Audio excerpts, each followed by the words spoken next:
are bigger than the baby's arm. With Agent Orange like I was raised in arms. The bullets stay inside your brain like it's your favorite song. I don't give a fuck who they hit and they can raise your moms. I know the motherfucking clip and they like baby bombs. I see it as something beautiful when the metal fly. Around the way call me Lucifer, a hell of a guy. I'm a motherfucking veteran, I'm telling you why. Beat his head until there's red in them, I'm letting them die. City of brotherly thugs, the home of filthy pimpin'. You ain't fucking around with Vinny Purse or Guilty Simpson. Unless you wanna be the target that we dump the clippin'. I do the shit during the day, I like the gun to glisten. You were backwards, motherfucker, you run to prison. You think the big and lock with mail to jail a fun position. You should kill yourself, rapper, and be stuck in the earth. To be honest, ain't no rapper that can fuck with you first. The cats in the hood with a rep. Hustle through the AM when most men slept. In the waistline where the Roscoe's kept. I'm on the edge, nigga, watch your step. I'm on the edge, nigga, watch your step. We here to eat till there's no food left.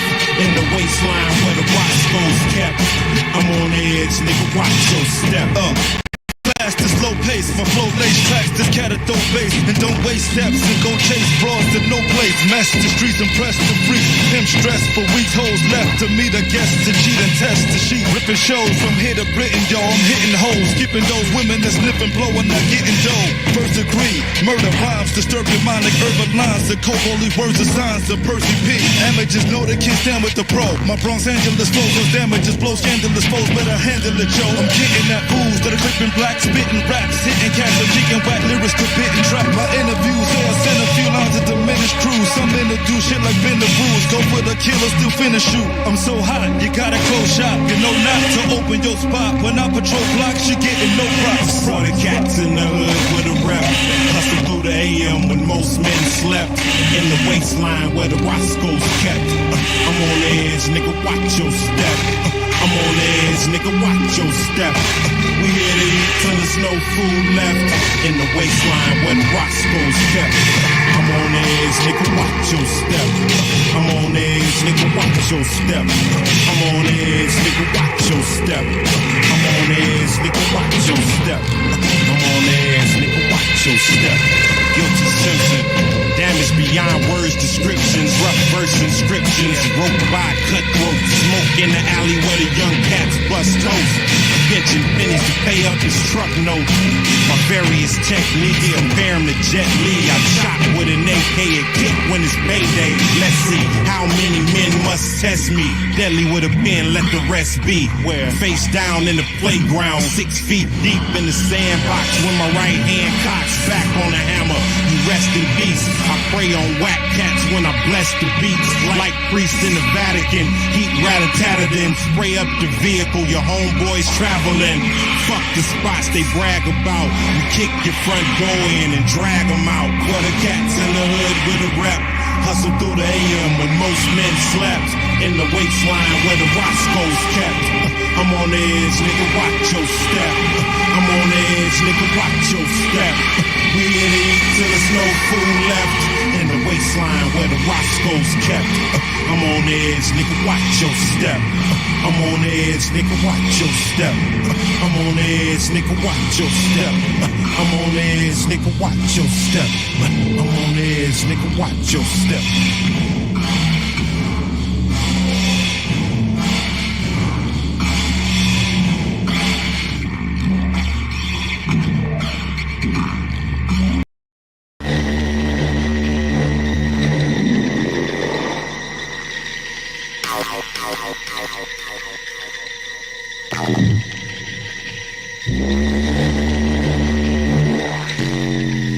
Petty thugs, hide your cake, never teasing me. I show love to all my bitches hustling ones. Tussle with thieves, making moves second to none. I lied dead, made a sudden move, you got bit. Flooded with the double law, real street shit. The blonde hair bandit, you got guns handed. Turn my face when I bust a cannon, cause I don't wear sunblock. Ass drag if the fire is hot. Shit pop, shells go 3 feet all over and stop. We born niggas that we coming, then we total the block. We scorn niggas like they mothers, then we wet up they socks. Red eye, escaping on a red eye. The seashore and hide out and buy out balls till we see ball. In this game we beat y'all. You got money? money, keep yours. But eyes be tearing, trying to identify your Come features. see me if you trying to get some grams tonight, cause I could get it for you raw, gray, tan, or white. Fuck rap, yo, I'd rather be planning a flight somewhere hot on a wave runner, tanning with dice, blowing the haze while all of them giving me brains. One at a time, y'all start from the front of the line, but everybody wanna contact me and get with me and still end up being mad cause I charge 50. And as for you, sucker, you can keep those raps and screw your awards. My son can't eat those plaques. I never was shit, but some things I never forget. Like if you spend 3, you guaranteed to make back 6. Drove the Benz off the lot and just dusted her off. 10 shrimp stash, took the governor off. Even the cats that be hating still be loving the dogs, cause they know that the double R's coming for war. You ain't ready to die, then why should you live? Cause when I start busting the guns, hiding the kids, and the pigs still riding with clips, surviving with bricks. We beefing on the 4th, got the down the 5th. Like I wasn't hustling dope, or robbing the block, starving the knot, carving the cheek, palming the Glock. I figure which nigga could I watch for the watch. I like to knock off my crack, then I pull off a heist. Put it together, double it twice, this shit is my life. Catch me with a 45, hot pair of nights, and 3 red dice like, give me the bank or give me your face. Give me a shank, it's holiday. The hoopie's in the front, but the truck is a mile away. Niggas wanna ride tomorrow when they probably die today. Cause the P.O. hollow the gun, the holler at son. When we go to holler back, you swallow the one. Y'all them busts in the crowd, niggas, and hit whoever. When you shouldn't for the niggas that took your leather. They right there, but you scared that they gon' bust. Cause they crazy, but crazy niggas bleed like us. See, I'm one shot through the heart like Cupid. Y'all niggas might be crazy, but y'all not stupid. It's 9-9, I'm killing you, woman and kid. Fuck Scarface, watch me, I'm more action to see than the motherfuckers that y'all see on TV. And fuck what you heard, check out Sheik it down. Comes the gun shit, I'm rhyming with one on me now. You never know what clown gon' walk in the studio talking shit, and it's gonna be more than an Amstel blow. I pour gas on your skin and watch your shit detach with a book of matches. Now that's when you met your match. And the worst thing for you is for me to have a gun when I'm thirsty. I turn niggas more holy man than Eddie Murphy, and I deal with more bricks than that city doing Jersey. I got cold cops niggas, I got on tops niggas that'll bust you and slide, and some old 6 drop niggas, revolver pop niggas, easy ops niggas, get knocked, say I smoke detox niggas. Drug program, hit the streets and cop 56 more grams.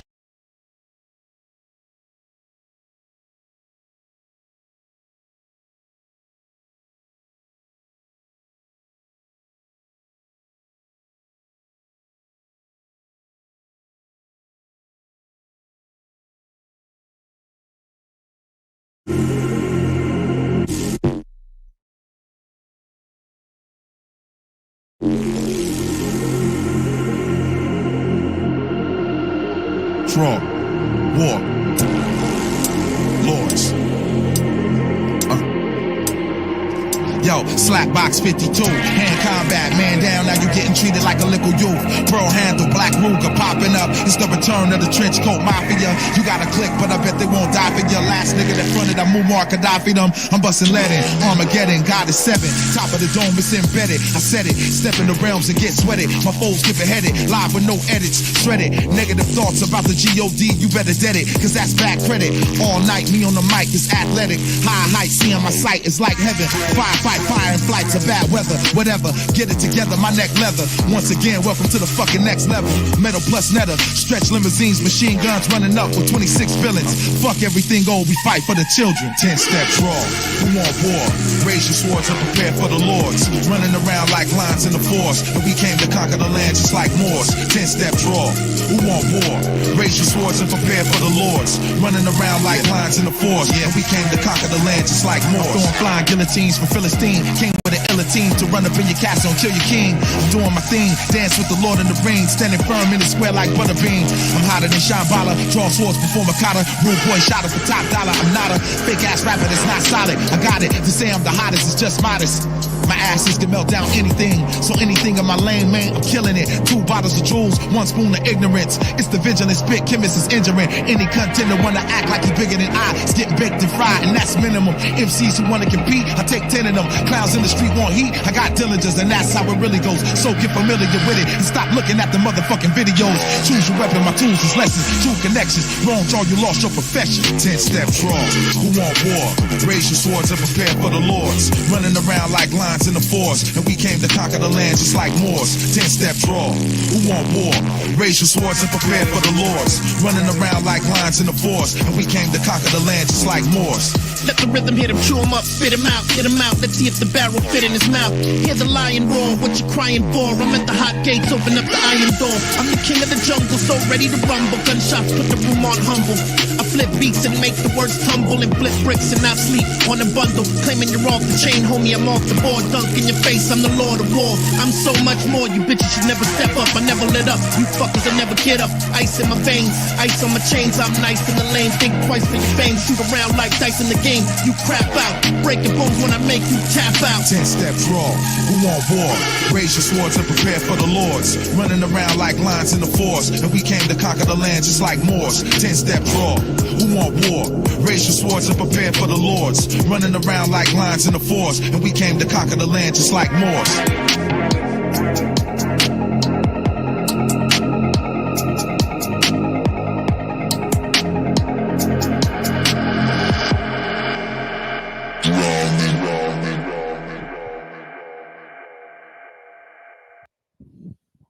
Welcome to The Machine Lies, where we talk about the lies of the machine on the machine that lies. For those who are just joining us today, I gave a succinct and brief introduction to my channel to a dear friend of ours, all right? Leopard Print. And I will say hello to the people in the chat since there's not that very many, blessings. Thank you to my love, Virgo Moon. Thank you so much for being here with me. Joe Mills. Sorry, I cannot contribute much tonight, 2 a.m. here. Blessings to you, brother. Thank you for all that you've given to this channel and contributed so far. You're one of the dear friends that I noticed that actually engages with the material and actually has a strong correspondence with me and others. And you're a dear, sweet friend. You're a dear, sweet man, sir. I greatly appreciate your time and patience with me. Things that Americans say here, interpret with the most critical thinking skills. Blessings. Ragamuffin Vision, one of the greats, great homie. Right? Online, offline, it's a dope dude. Much blessings to Ragamuffin Vision. Awesome dude. Blessings. Look within. It's great for you to be here with me, my friend. It's always a pleasure to have you here. It's a great honor to have you, sir. Peace be with you and your family, my friend. All right. A very astute analyst and pundit in his own right. Look within. All right. Bach Precision. All right. Another expert analyst. All right. See, I'm thankful to have all these people in the chat. Blessings. All right. What are your issues with Aleister Crowley? I have no issues with Aleister Crowley. All right. In terms of his teachings, right? But I do have problems with his followers, right? In the OTO, right? Responsible for lots of cultural subversion, right? And we can talk about the cultural subversion that they were responsible for, right? In terms of Aleister Crowley, right?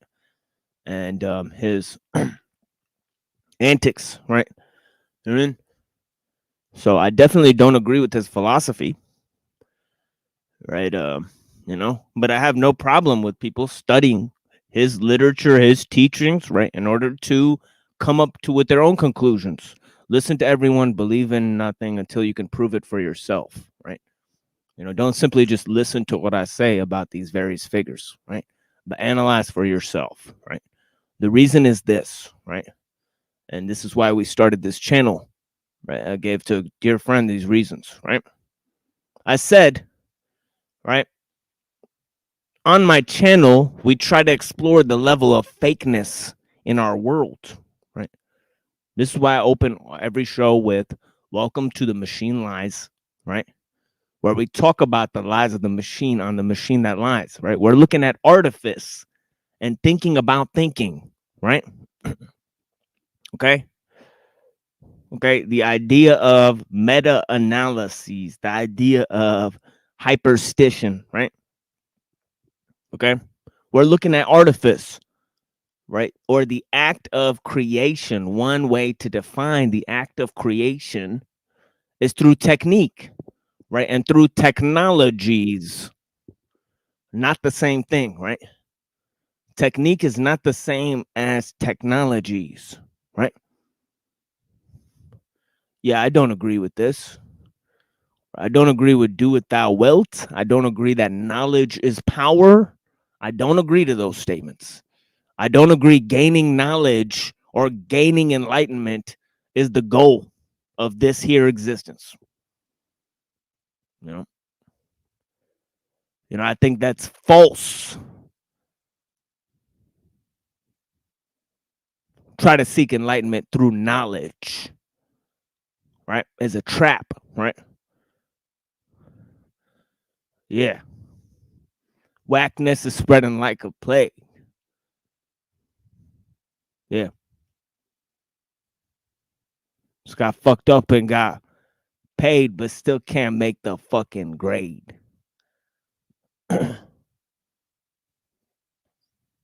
Fucked up and got AIDS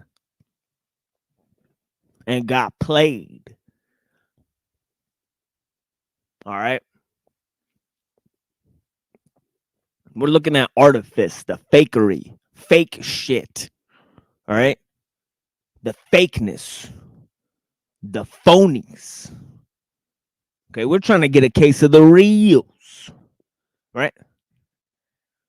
The act of creation, one way to define the act of creation is through techniques and through technologies, techniques and technologies, right? You'll notice one is abstract and the other is physical processes, right? Now, artifice means that something is real and fake at the same time because it is in one sense made of the stuff from the world, right? But in another sense, it's totally contrived, right? This is why we say that all technology is a second order nature. Not only is nature the same as technology or technique, right? Right. But also there's nothing new under the sun. Technology is just a second order nature, right? It's made from the stuff of nature. Okay. Yeah, definitely we could have a conversation on it one time. Yeah. You know, we've had Gnostics, Kabbalists, Theosophists, all on this channel. Having serious, critical discussions, yet still being respectful to one another. It's possible, folks. It's possible. Okay. We can agree to disagree and do it respectfully and even poke a little fun at each other. It's okay. We'll survive. It's just words, all right? You know, of course, the views of the panelists are not always the views of the machine lies, right? As most of my ideas are my own. You know what I'm saying, right? Right. I don't share a lot of opinions with other people because I came up with my own way of thinking about things. All right. Okay. Okay. Now, some of you who've been watching my channel for a while, that may not come as a surprise to you, but other of you figure it out. All right. You'll figure it out. Right. I'm talking about basic ideas on this channel. Right. Okay. Okay. Okay. So now technology, right? And techniques, right? Techniques deals with metaphysics, right? Our internal experience that translates reality, right? And technology deals with the physical processes, the total ensemble of means, right? That's how Jacques Ellul describes technology, right? Okay. The total ensemble of means, right? Okay. All right. So technology is in one sense physical and in one sense metaphysical, right? Or dealing with the mind, right? Right. Of course, we don't find readily a distinction between material and immaterial, right? We don't feel the need to put things in the classifications of matter, right? That exists apart from experience, right? Okay, we're not dualists in that sense. We're not dualists on the level of mental game, right? All right. Okay. And by we, I mean the royal we. Okay. I don't mean like my club or group. There is none. Right. It's just me. The machine lies. Right. And apparently 12 other people. Welcome so much. And thank you guys so much for being here. Blessings.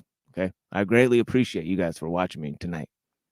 And I'm sure there's other places you could be, other things you could be doing. Okay. I greatly appreciate your time with me. All right. Okay. Anyways, the link is there in the chat. Feel free to come up and have a conversation with me as well. Okay. It's open for all. All right. No worries.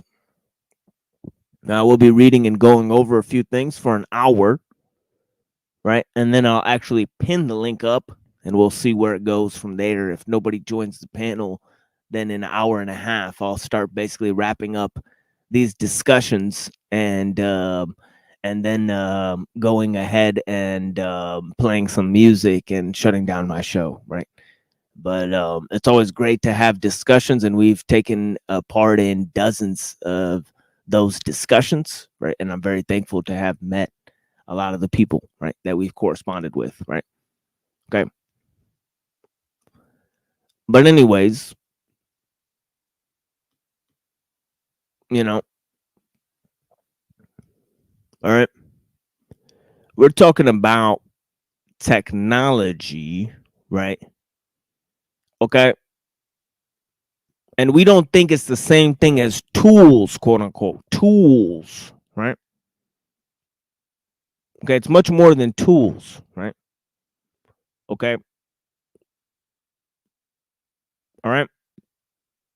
Because again, the mind translates our reality, right? Our internal experience, right? And then the ensemble of means and processes is physical, right? That we use to create, processes external to ourselves in framing of what is within nature, right? Through techniques, right? The application of knowledge or skill, right? This technology on its physical sense, right? This is the tools, right? But also there's the creative process, which exists in the mind. Okay. All right. Okay.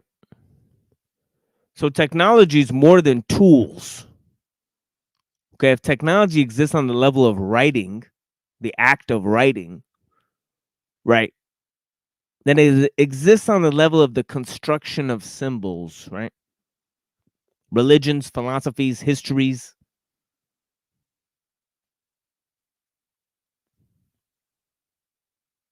Okay. Those are all called technologies, right? Okay. And that's why we deal on the level of the architectonic, symbolic technology.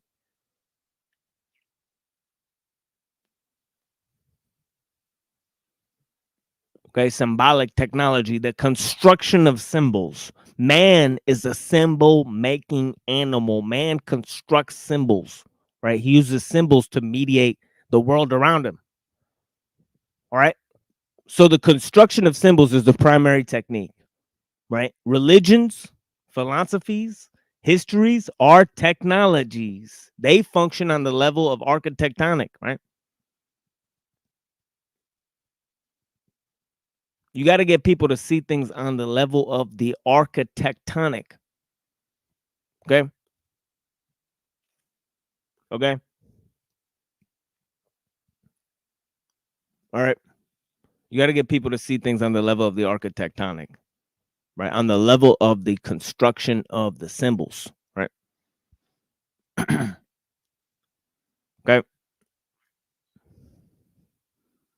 Okay. Now, this is what I said to our friend here, right? Said man has lost grasp of what is really real and important, and those architectonic ideals have been used to enslave mankind, not just by the use of machines, but by making him think that nature is just stuff to be mediated and translated through our knowledge and experience.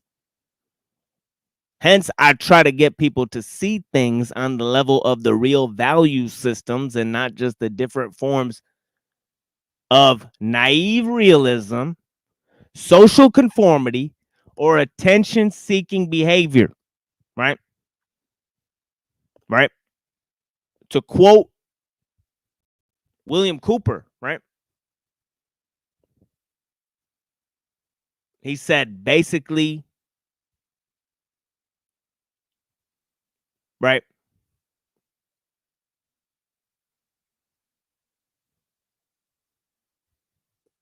Okay. Lewis Mumford said man is the symbol making animal. Okay. And then to quote William Cooper, right? Energy, the primary form of energy or value is human attention, right? Concentrated form of human attention, right? That's why they say trust is better than gold, right? Okay. All right. Yo, peace, leopard print. What's going on? I'm explaining what I wrote to you earlier.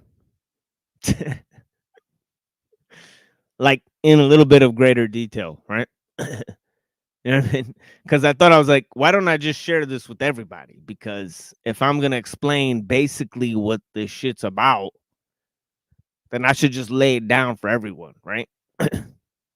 Lay that shit down for everyone. You know what I mean? You know what I mean? But yeah. So, you know, on the level of the value systems, right? Okay. People have been programmed on the level of the architectonic to deny what is real, right? They can't even begin to question things around them in such a state, right? Unexamined life is not worth living, right? Okay. Now, you guys know about the Joker, right? The Joker. Obviously, I'm Mexican Joker, right? You know, I've taken over the role as Mexican Joker, right? In this realm and experience, right? Okay. But that's a secret identity. Shh. Right. Don't tell anybody, right? But yeah, blessings to Tech Talk. You know what I mean? Act of writing code in people's minds, basically. What you're trying to get at, more or less. Yeah. But we can't compare the mind to things that came out of the mind, right? We can't compare the process that created something to what it creates, right? That's going backwards, right? Right. That's why I'm trying to get people to see things, right? Right. We're looking at technology in the practical sense, right? Right. Okay. We're actually taking a critical look at things. Technology is the thing that people take for granted. It's the objective force of power in our age, right? And conformity in our age is no less than conformity to the technological system. Okay. Excuse me. Now, you guys know about the Joker, right? You guys know where the Joker comes from? The Man Who Laughs by Victor Hugo.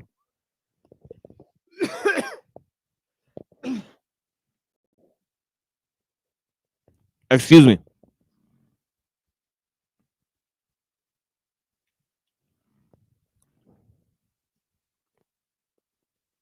Yeah, Neurojack will love this story. Hey, Neuro. What's up, homie? You got the audio? Or I'm just here to sit in silence for the for moment. for sure, hell yeah, yeah. I got this crazy story for you, and yeah, feel free to rewind the tape about this. All right, but yeah, Victor Hugo, right? He wrote The Man Who Laughs, right? That's the origin of the Joker from Batman, right? That's where the guy tells the kid, hey, like, you ever dance with the devil in the pale moonlight? And that's a line from The Man Who Laughs, Victor Hugo, that they put in Batman, right? So this character's origin comes from the French playwright Victor Hugo. Now, Victor Hugo was a friend of Maurice Joly, right? And Maurice Joly wrote this book called A Dialogue in Hell between Machiavelli and Montesquieu. Okay, a dialogue in hell between Machiavelli and Montesquieu. He wanted to show how the democratic ideas, right, the ideas of Machiavelli and the ideas of a separation of power in the spirit of the laws of Montesquieu could be used to basically enslave people, right? This was plagiarized and used for the work, the protocols of the elders of Zion, right? You know what I mean? So Maurice Joly and Victor Hugo were friends, right? And they constructed these political satires. They were, but well, Maurice Joly was part of the French Commune, right? And his whole satire was a satire of Napoleon III, right? So he was talking about how democracy could be used for fascism, right? To usher in fascism, and this was used to construct the protocols of the elders of Zion, right? Plagiarized, right? From Maurice Joly's Dialogue in Hell between Machiavelli and Montesquieu, right? So this is in the 1800s, right? That they have this work, and it's smuggled in by Sergei Nilius, right? And the Soviet spies in order to defame the Tsar. So then this work is used as a propaganda piece in order to blame the czars for anti-Semitism, saying that they believe this stuff and this is why they carried out the pogroms against the, the small hats beyond the pale of settlement, right? In Lithuania, right? So-called, a lot of the, small hats were unalived by the dictators, or I mean, not the dictator, but the Russian czars, right? And this was spread by the small hats, right? So then the Bolsheviks took over Russia, right? So this whole idea that the protocols and this idea was constructed in a French commune, right, and plagiarized and then used as to psyop, the Russian public. You know what I mean? Goes back to the idea of propaganda being used in the 1800s, right? Similar propaganda was used by the British in the Civil War to convince the people that were in the Confederacy that they were part of an extension of the British rule, right? And the British themselves were part of a chosen kingdom. You know what I mean? A kingdom chosen by God. This idea of British Israelism was spread by people like Albert Pike and the Freemasons, right? In order to psyop the American public to go back to the British crown, right? To support the British crown. You know what I mean?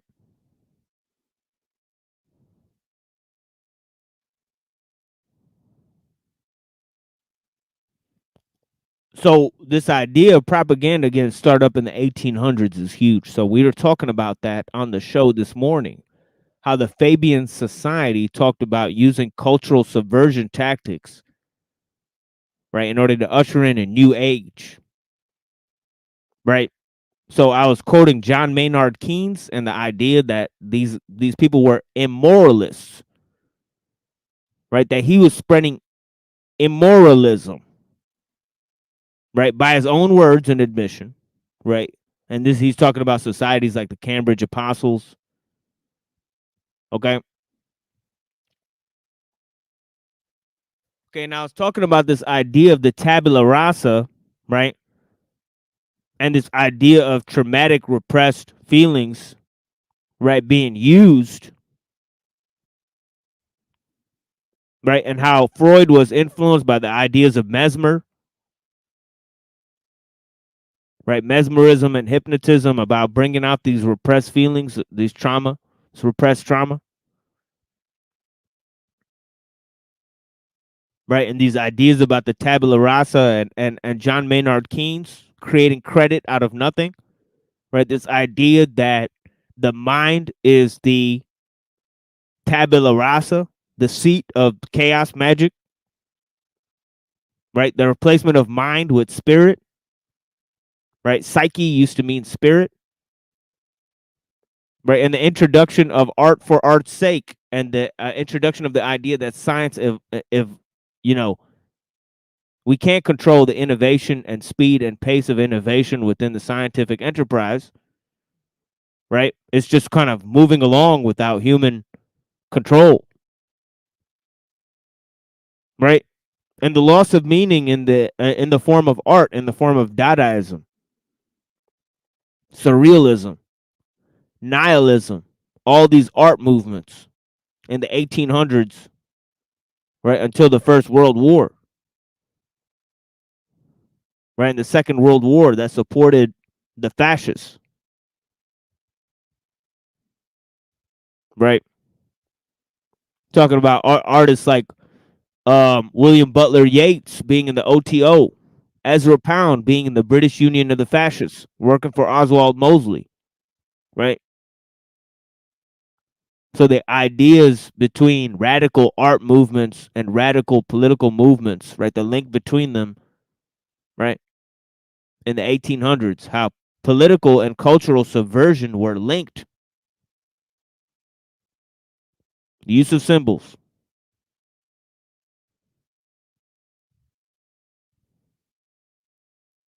right? Oh yeah, you're more than welcome, Soul Reed. You're more than welcome, and you're an astute analyst yourself, right? So take it in whatever direction you like. Anyways, let's take a look. We have some people in the chat here. Blessings. Tech Talk. Thank you so much. That's the homie right there. Sounds like thing I've seen, learn about, right? The philosophy of technology here, due to some things I learned, I needed some things to solve. I should explain how it fits into a new way of thinking about it. Hell yeah. I appreciate you. Zephyr of Voxel, greetings. DK Spiracy, blessings. Haven't seen you before. Thank you for joining us. Maynard was anti-God. Because his mother was sick for 40 years, he started being a bit more respectful shortly before his mother, who was Christian, died. Yeah. Yeah. John Maynard Keynes and his homosexual lover, Wittgenstein. Right? Wittgenstein had a similar idea, right? The limits of your language are the limit of your world. Right? And the ideas of Wittgenstein led to this nihilistic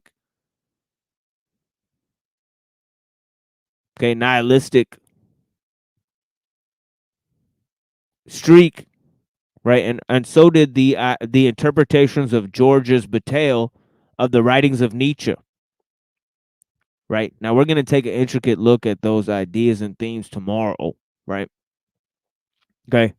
And we're going to continue our analysis of Dr. Krasinski tomorrow as well, right?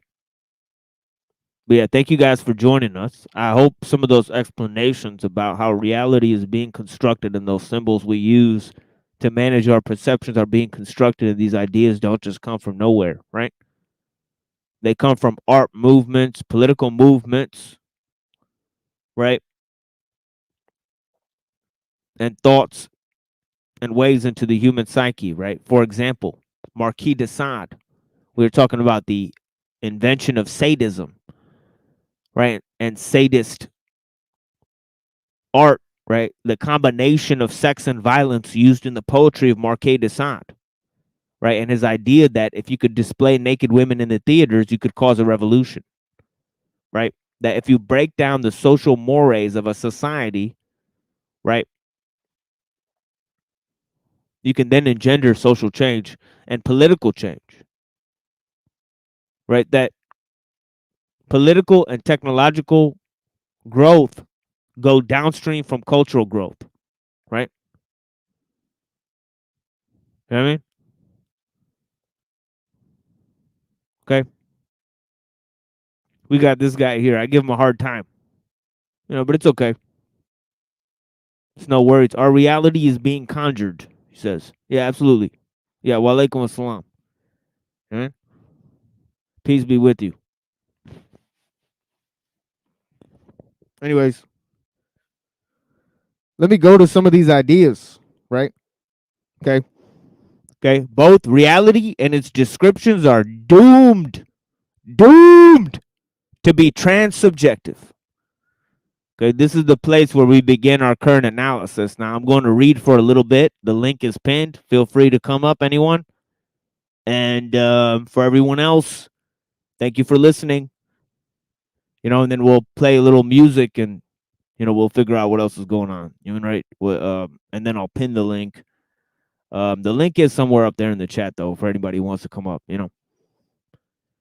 I'm just not that interested in going back there and pinning it right now. But yeah, let's go to the ideas of the participatory mind, right? Right? Yeah, I will pin the link in a minute, but yeah. The ideas of the participatory mind. And we'll take an in-depth look at the writing tomorrow, right? But we're just simply going to analyze some of the words right now, right? This is paragraph 583, right? Oh, shit. You know what? Everybody's going to do this right now. Okay, here we go, guys. Here's the link again. All right. I'm going to continue on now. And I will pin that link in a minute, but I just got to hop over to the other window in a minute. Give me a second, guys. To summarize our views, we employed the often brilliant perspectives of Henryk Skolmowski. He rejected the views of Cartesian dualism and Aristotelian compartmentalizing of knowledge. Okay, we went into in-depth explanation of that earlier, right? Okay, just how he rejects that in his work, World Ethics. Right? We took a reading into that, right? He sees the unity of truth, beauty, and goodness in the spirit of the Upanishads and in Plato. He writes, Plato, quote, Plato was an inspired poet who talked with the angels and the spirit of the trees. Aristotle, okay, in contrast, was a sober analyst. Okay, the ultimate mistake of Aristotle's systematizing and vain categorizations was that it had separated truth from beauty and goodness. The end result was the vehicle of science being used to crush all other truths, and man becoming spiritually depraved, insolent to God, indifferent to nature, and critical of himself and others. Right? He asks a fundamental question.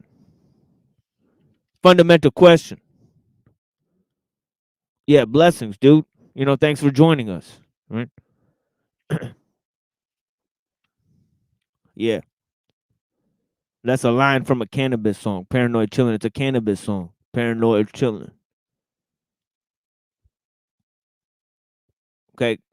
But yeah, Skolmowski asked the critical question, quote, was Aristotle responsible for derailing a Western civilization, or was Western civilization, because of its peculiar mental makeup, bound to produce Aristotle and people like him, who drove Western people to the barren land of analysis? This was what severed our quest for wholeness from the idea of wholeness as truth after Aristotle. The Hellenized world accepted an Epicurean ethos instead of a Stoic one. And this can be seen as directly caused by a lack of authority in the Christian traditions in securing a serious project for ethics. However, the views of St. Francis were pushed aside for the harsh analytics of St. Thomas. This is a summary, right, at this point of our previous presentations, right? Okay, the analytics of St. Thomas Aquinas, right, that are outright rejection of a more life-affirming teaching as shared by Jesus himself. Of course, the view of justice and goodness that was exchanged for one of reason and faith could not be institutionalized. Okay, in his work, The Participatory Mind, quote unquote, Skolmowski more or less agrees with Kierkegaard that, quote, we are told that whatever our subjective makeup, truth is a different category. Truth is supposed to be sacrosanct, immune from our existential individual, unquote. Okay. Instead, Skolmowski sought to establish personal truths. He blames the popularly espoused correspondence theory of truth, which completely siphoned out the individual from the range of truth. Truth was reduced to correspondence between reality and its descriptions. Okay, both descriptions and reality are doomed to be transsubjective, quote unquote. Hence, the universal mind is assumed. Skolmowski asks us whether this instantiation of the universal mind, which is supposedly embodied in each of us to the same degree, allows us to operate as so-called, quote unquote, universal beings. If truth cannot be individuated, how can reality out there be knowable or accessible or adequately described for that matter? Does furthermore our mind not change historically or individually? Skolmowski writes, quote, it cannot be legitimately claimed that we all have the same universal mind, unquote. Cannot be legitimately claimed, right? Universal mind is an illusion, right? Okay. Okay. By the way, here's another good question to ask people who believe in this, right? Right? If it's a universal mind, how do you know that it's not just, okay, you either reading other people's minds or finding out knowledge that you already have, right? Or perceiving something that exists in the future, right? Because our perception of time, right? Time may just be, you know, one collective experience. It doesn't have to be that all the minds are one collective experience, right? Right? So all you have to do is rearrange time and perceptions, right? And you could get the same result as people achieve by channeling their insights from their universal mind, right? And of course, that's not to say whether, you know, the source of these insights, right? You know, whether that's pure or not, right? Anyways, right, universal mind is an idea that comes from the equality based ethos, right? Okay. Species being human being constructed in the 1800s, right? The removal of the transcendental world from nature, right? And nature being reduced to pure mechanism, right? Man becoming separate from nature by the cause of his reason, right? And progress being found in the tools we use to separate ourselves from nature, right? And this pseudo eschatological scheme of progress coming into the idea of man's, okay, that the creative impulse is guiding man's evolution, right? This is the final stage, the mythos of mechanos, okay? Anyways, back to the reading here. Back to the reading. And I thank you guys for joining us. You know, there's now 21 people here. You know, it used to be 12, now 21. Very strange. Some strange gematria going on there. Right, all equals 3, huh?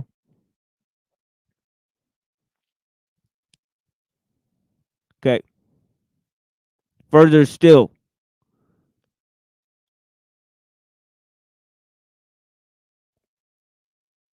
Okay. He goes on to say it is naive to assume that now, after the revelations of physics, quantum mechanics, all that shit, right? That reality is independent from the nature of mind. Further still, it is a gross oversimplification to assume that mind has not changed evolutionarily, historically, culturally, in consequence.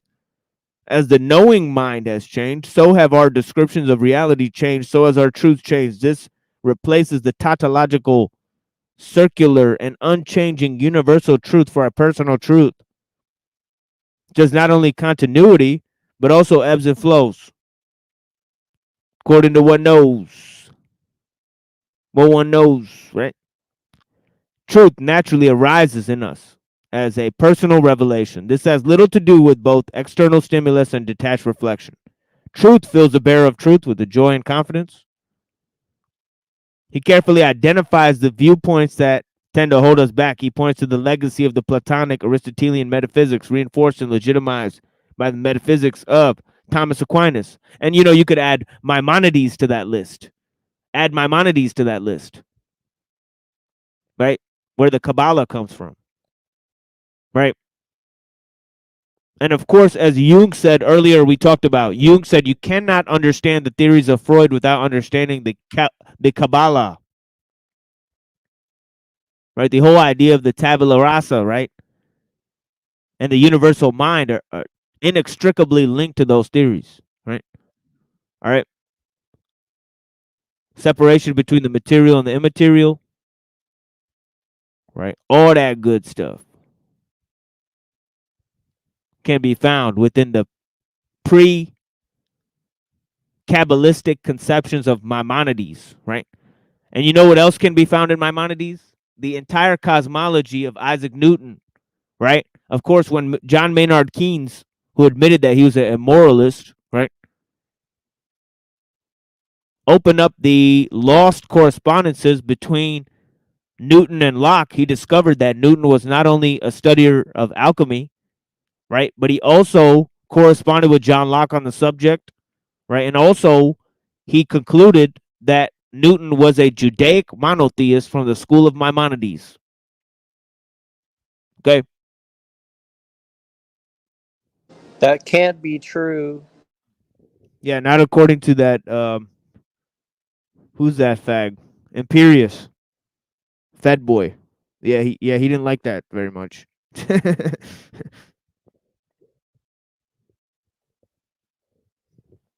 I think maybe he was trying to defend his butt boy Keynes, John Maynard Keynes. Remember when I went on the Crucible and I started talking shit about John Maynard Keynes, and they were like, "No, no, no." It was like this idea of creating credit from thin air, right? Okay, it allows all sorts of concepts like usury, right? Okay, that's why your society is ruled by usury. And they were talking about that last time with the brilliant Mr. Anderson. Why call it usury when you can call it use a wee?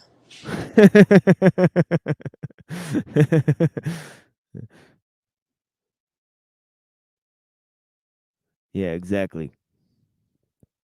Okay, I'm going to read a couple more paragraphs here, and then I'm going to move to some music, and we'll also pin the link, and we'll take a look at the chat, who's out here, right, for us. All right. Out of these thinkers, the views of Plato, okay. Here, hold on. The world is now read to us by Plato, Aristotle, Aquinas, Descartes, and Newton. I'll repeat that again. The world is now read to us by Plato, Aristotle, Aquinas, Descartes, and Newton. Okay, these weren't the only philosophers. There's lots of philosophers and ideas and theologians and concepts that disagree with these guys. Right, but these became the main thinkers, right? Okay.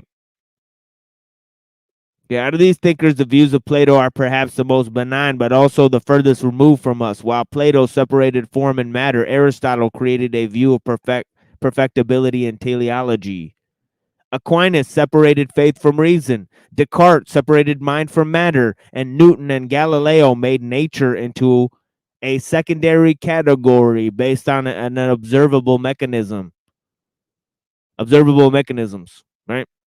This is the birth of empiricism, right? The idea of the mind as mechanism and nature as dead physical processes, right? Okay, the belief that man was separate from the world still has consequences from the way we view the world. Newton's portrayal of a mechanized universe of dead matter full of fixed and unchanging laws stultified our view of a living and changing world. Skolimowski writes, quote, from Aristotle on, we have inherited the correspondence theory of truth, or the classical theory of truth, which claims that truth is a correspondence between reality and its faithful descriptions. But this view, quote, presupposes the existence of an objective, unchanging reality out there, unquote. We should question these assumptions. Right? Why should we let people have these presuppositions, right? Only the truth can sober us, right? The truth will set us free, yet the truth is nuanced, and the universe has a way of course correcting. Truth has to be adopted tentatively because we can no longer wait for all the information to come in. We must act on what we know. Don't ask why if you know it's wrong. Reality cannot be formed outside of us because we are active participants in truth. Truth must be a living truth and a happening, quote unquote. We can no longer believe with Wittgenstein that the limits of our language are the limits of our world. This view also presupposes that language can have accurately judge our concomitant circumstances. We must remember that the word is not the thing. However, each one of us possesses a unique understanding, and much of what we experience is simply beyond description. Reality is not transparent. Okay, if what we experience is simply beyond description, then reality is not transparent, okay? Okay, if there is no consciousness, there is no truth. As Skolimowski said, quote, for our truths are only the distilled fragments of our own unfolding knowledge, unquote. Our truth cannot simply dwell up above, inert. It must come down to earth and participate. The church saw a fixed and unchanging universal law of God, and this was continued by scientific laws and the view of the mechanistic understanding of the world, and the world was devoid of spirit. Okay. Okay. Some of the problems there presented to you guys. Okay. This is my hour-long presentation, roughly hour-long presentation that I do on Tuesday night, right, as a precursor to my show on Wednesday, right? Wednesday and Saturday we do our weekly shows, right? So I'll drop this link again, and this time I'll pin the link, right, for you guys. Don't know if that'll help the engagement, but So yeah. it sounds like what you're saying is they took the spirit out of the world and sold it back to you with interest. Is that what you're saying? Yeah. Yeah. Turn spirit into mind and mind into interest. Exactly. Yeah. And then interest into attention. Perfect. Yeah, exactly. We got the entire cycle. The cycle of change right there. The circle of life. That was a great song, by the way. I wish that wasn't copyrighted. I would definitely put that over some of my videos for sure. Oh yeah. Disney's evil. They make great songs and then they charge it to you with interest again after you watch it and it's stuck in your head.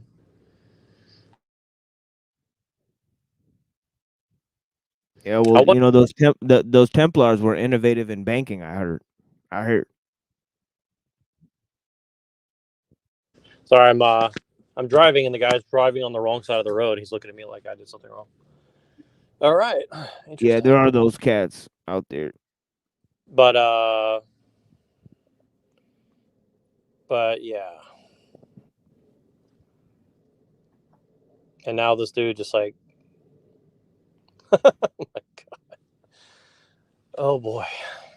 This guy like drives on the wrong side of the road and starts backing up.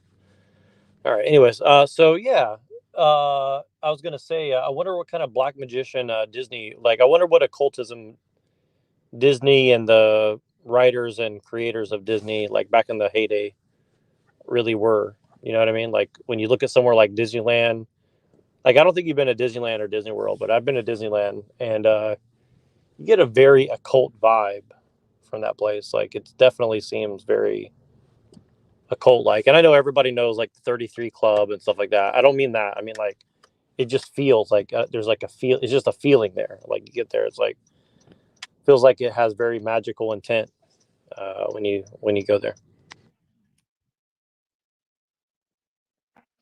Hola, brosa. What you guys doing? Other than reading. Sorry, don't want to interrupt you, but hi. No, I'm done reading. Well, well, you're our resident chaos magician. So, what kind of magic do you think Disney was in on? Wrong.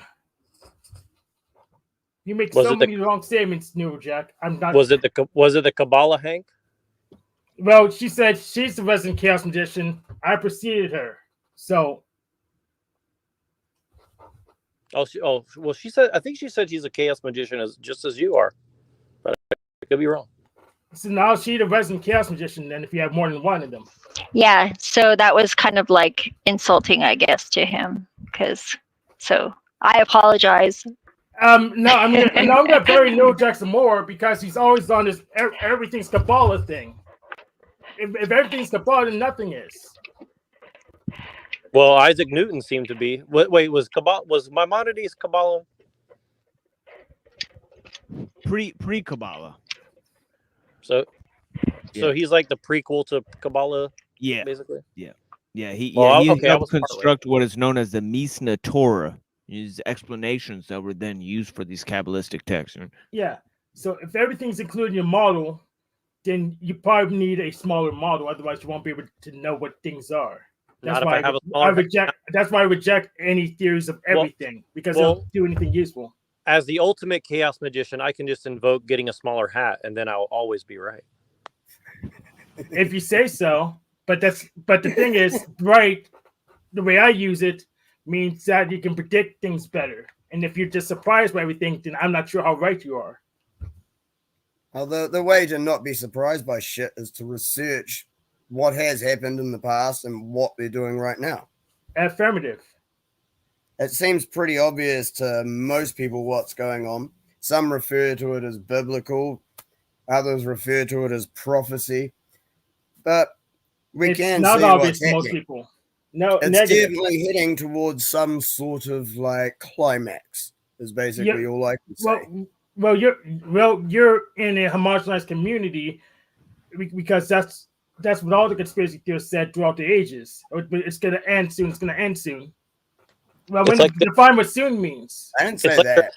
It's like they're edging us closer to an eruption, a sexual eruption. If you get what I'm saying. They're trying to push everything towards World War III at the moment. They're really trying all out for that, and they need to do it. They need to do it before the election in America, because then, once it's in war times, you don't get an election. Well, I would argue we haven't had an election for about 150 years, really. But yeah, it's not, to be honest, it's actually whenever you changed it from voting to polling. I know in New Zealand it changed in 1986, I think it was. Might be 1984, but round about then was when they actually changed it from voting to polling. Now, polling is just public opinion, whereas voting's actually legally binding. So it'd be interesting to find out if America did the same thing and we just followed suit, or if America's planning on doing it, or if they did it. No, that's when. Well, let me give you some history. So our two parties, that the Democrat and Republican Party used to be the same party.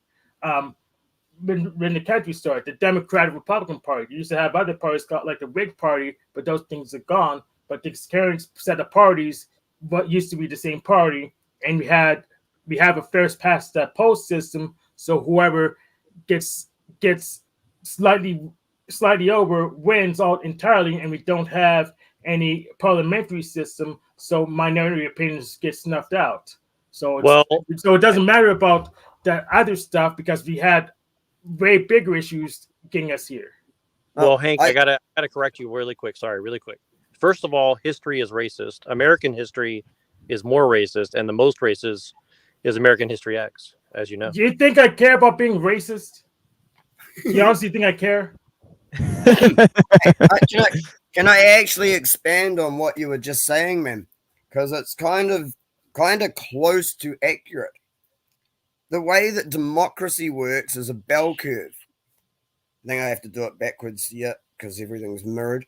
So the way, or is it? Yeah. So the way a bell curve works is like you have the dumbest people at this end, then you have all the people in the middle, then you have the smartest people at the other end. So the way democracy works is majority. So you're always going to have all the people in the middle being the two largest groups arguing over one side or the other. So it's always going to marginalize anyone in a democratic society. The smart and the stupid get excluded from everything. That's where that's correct, but America doesn't have democracy. We have a democratic republic. We have you're supposed to. They keep screaming about democracy. You're supposed to have one. No, here's the thing. That's a smokescreen. Still operates as a republic. So it's really the elite to have the real control.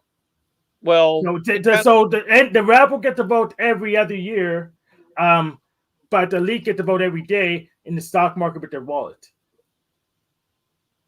Yeah.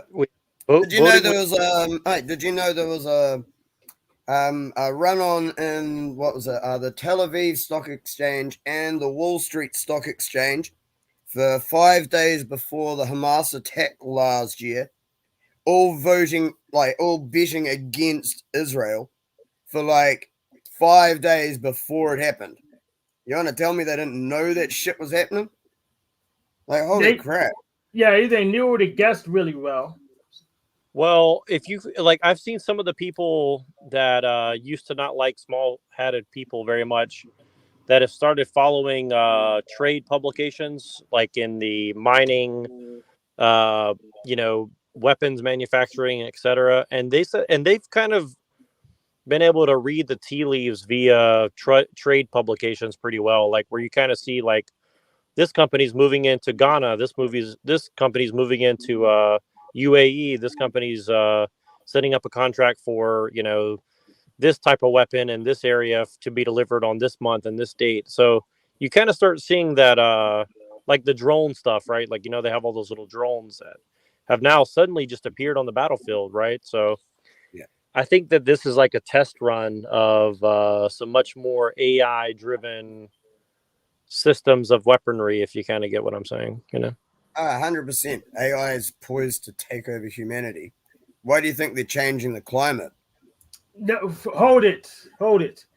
AI is a puppet. It's a puppet tool used to make the units easier to operate. If you don't know that, you're already taken over. Okay, well, let me give an example. Have you ever seen those Waymo cars? They're getting more and more popular, right? I thought it would be 30 years before they actually taught a car to drive. And unfortunately, I was wrong. Within 10 years, they taught a car to basically drive itself around. Now, I'm not saying it's a good driver, but it functionally moves people from A to B, right? So that's in a 10-year span. Now imagine 10 more years. I worked on a self-driving car project at Hack Pittsburgh 10 years ago. So we could get the stuff to do it already. We had it in the public. It's open. Sure. Well, what if you get AI to basically change what you see through a camera in real time, so you're actually erasing evidence in real time? You mean like Illumitami does? Sure. I mean, you're saying what ifs, and I could just point to you examples of how it's going at the moment. You just feel like you're very far behind. Well, but you're saying AI is basically just a puppet, maybe, but it functionally serves as if it were a free agent for certain purposes. I mean, effectively. How is it free? It's a tool that people use. Well, how are people free if they're just a tool people use? Exactly. I like that. All right, cool. Go on, Hank. We're on the same page.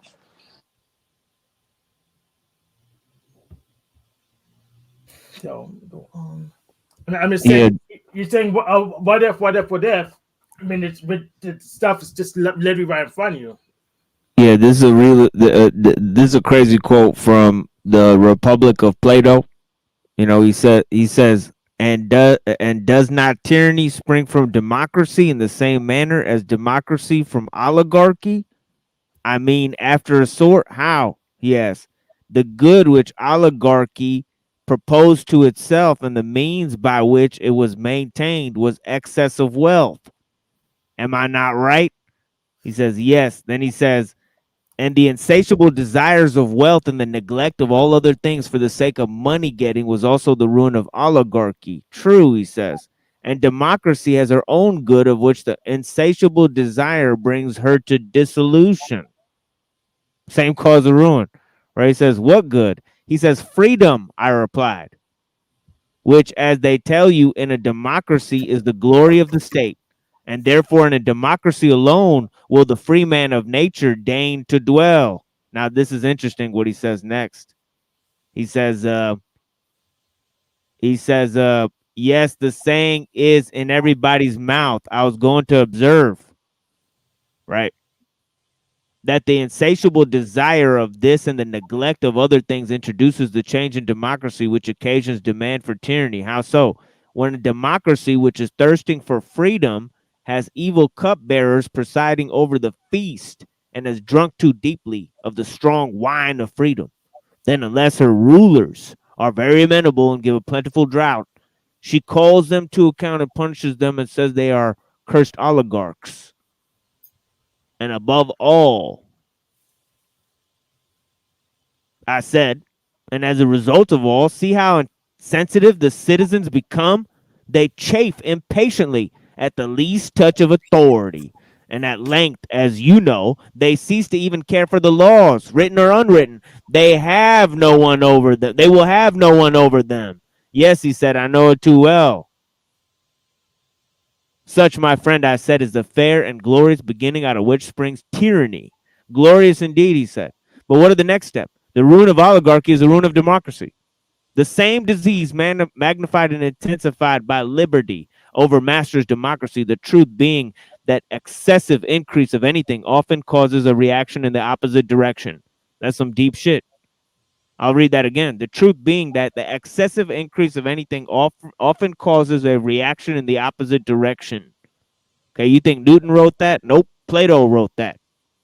Okay, and this is the case not only in the seasons and in vegetables and animal life, but above all in the forms of government. True, the excess of liberty, whether in the state or individual, seems only to pass into an excess of slavery.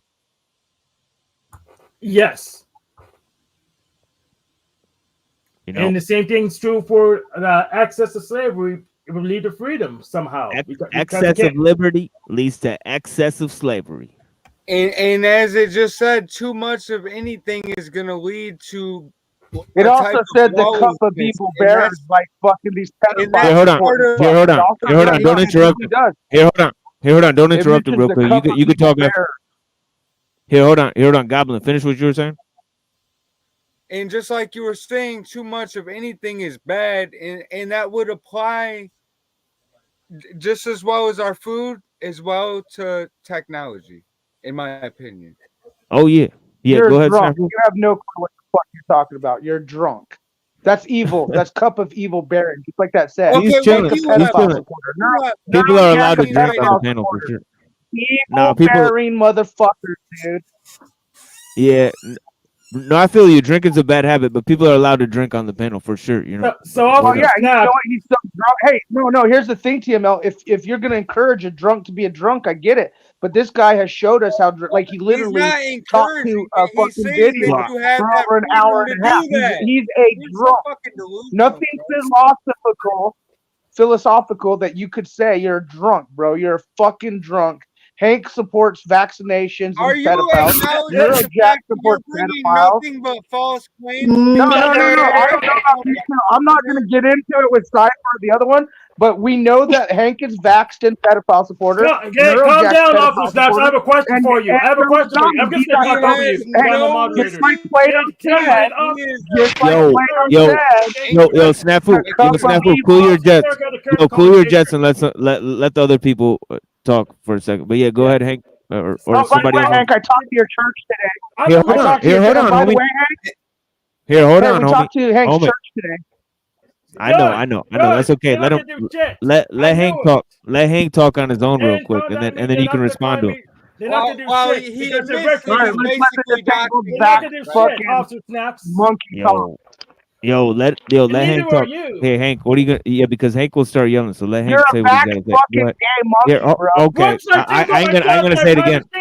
Here, Hank, I can't even hear what you. Hank, can you relax for a second? Hank, can you clearly state what you're saying, please? Go ahead. Absolutely. Lower the volume and just say it calmly, please. Go ahead. Yeah, I had to talk over him because he wouldn't shut the fuck up. Yeah, it's okay. Go ahead and say it, and then I'll bring him back.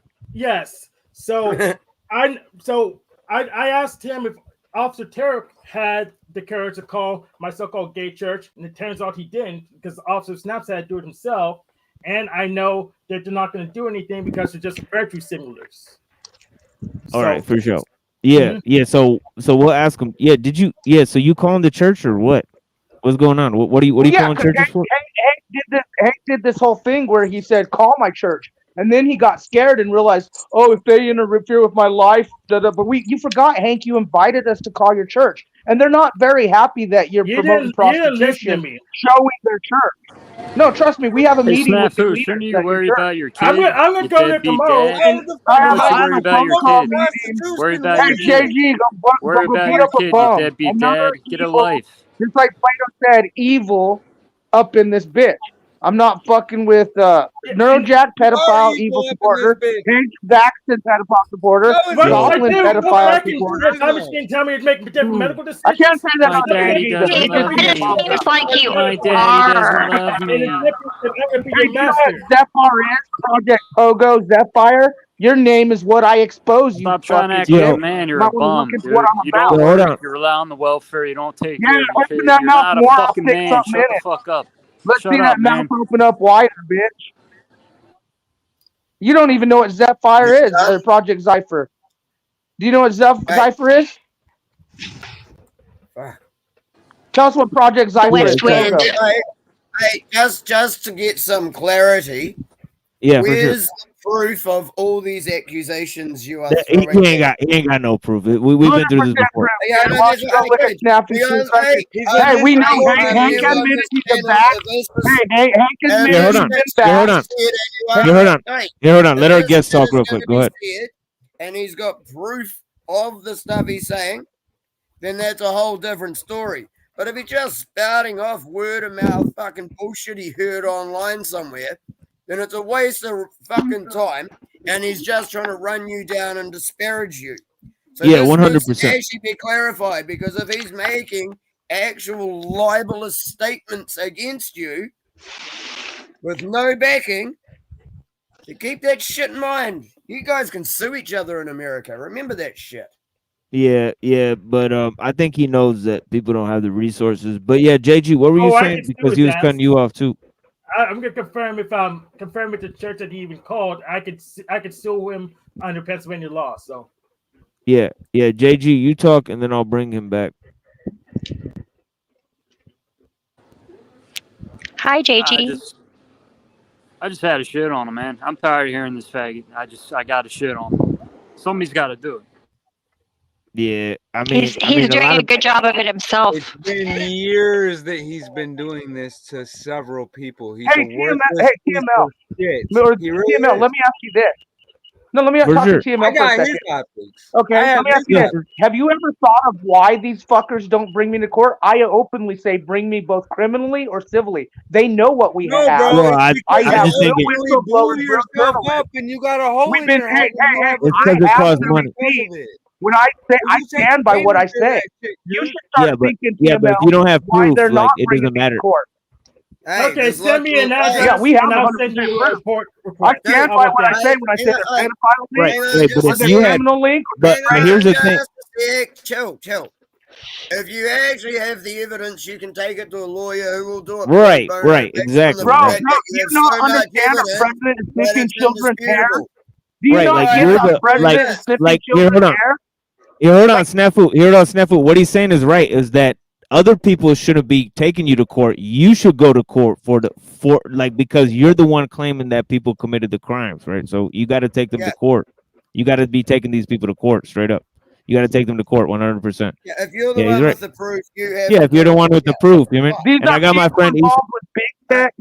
Hey, these are people involved with big tech, criminal racketeering, pedophile rings, and things like that that run Right, YouTube right, but you and gotta- Facebook and Twitter. You guys think I should take it to court? You're a joke. Here's the thing. Do you know the proof is sheriff's on the department in accuser. California has a universal pedophile symbol on their badge?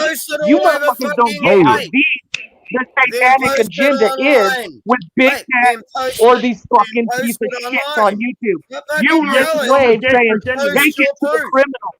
Take it to No, the hold on, criminal. hold on. You fucking fucktard.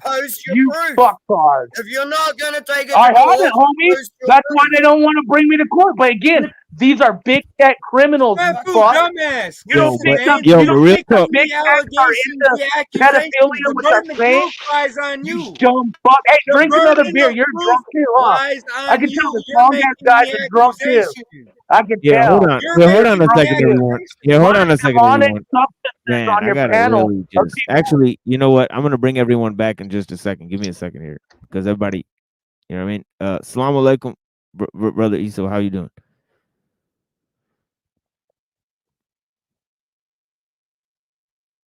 Yo, hello. Walaikum salam, rahmatullah. How you doing, huh? Yo, how you doing, my friend? Yo, yeah, they're just doing their little antics and stuff.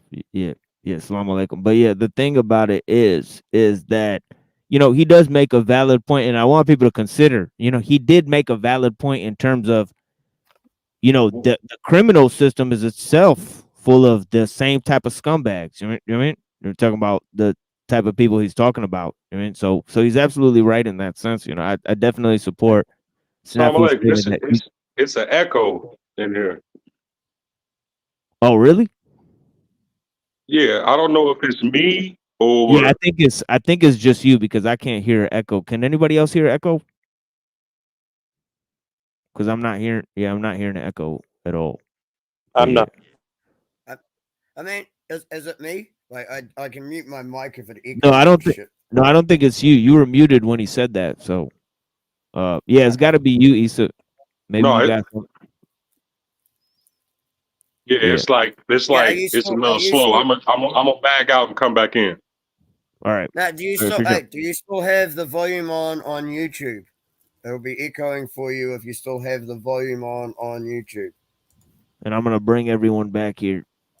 And thank you, Goblin, for coming. I think Goblin dropped out, but yeah, blessings.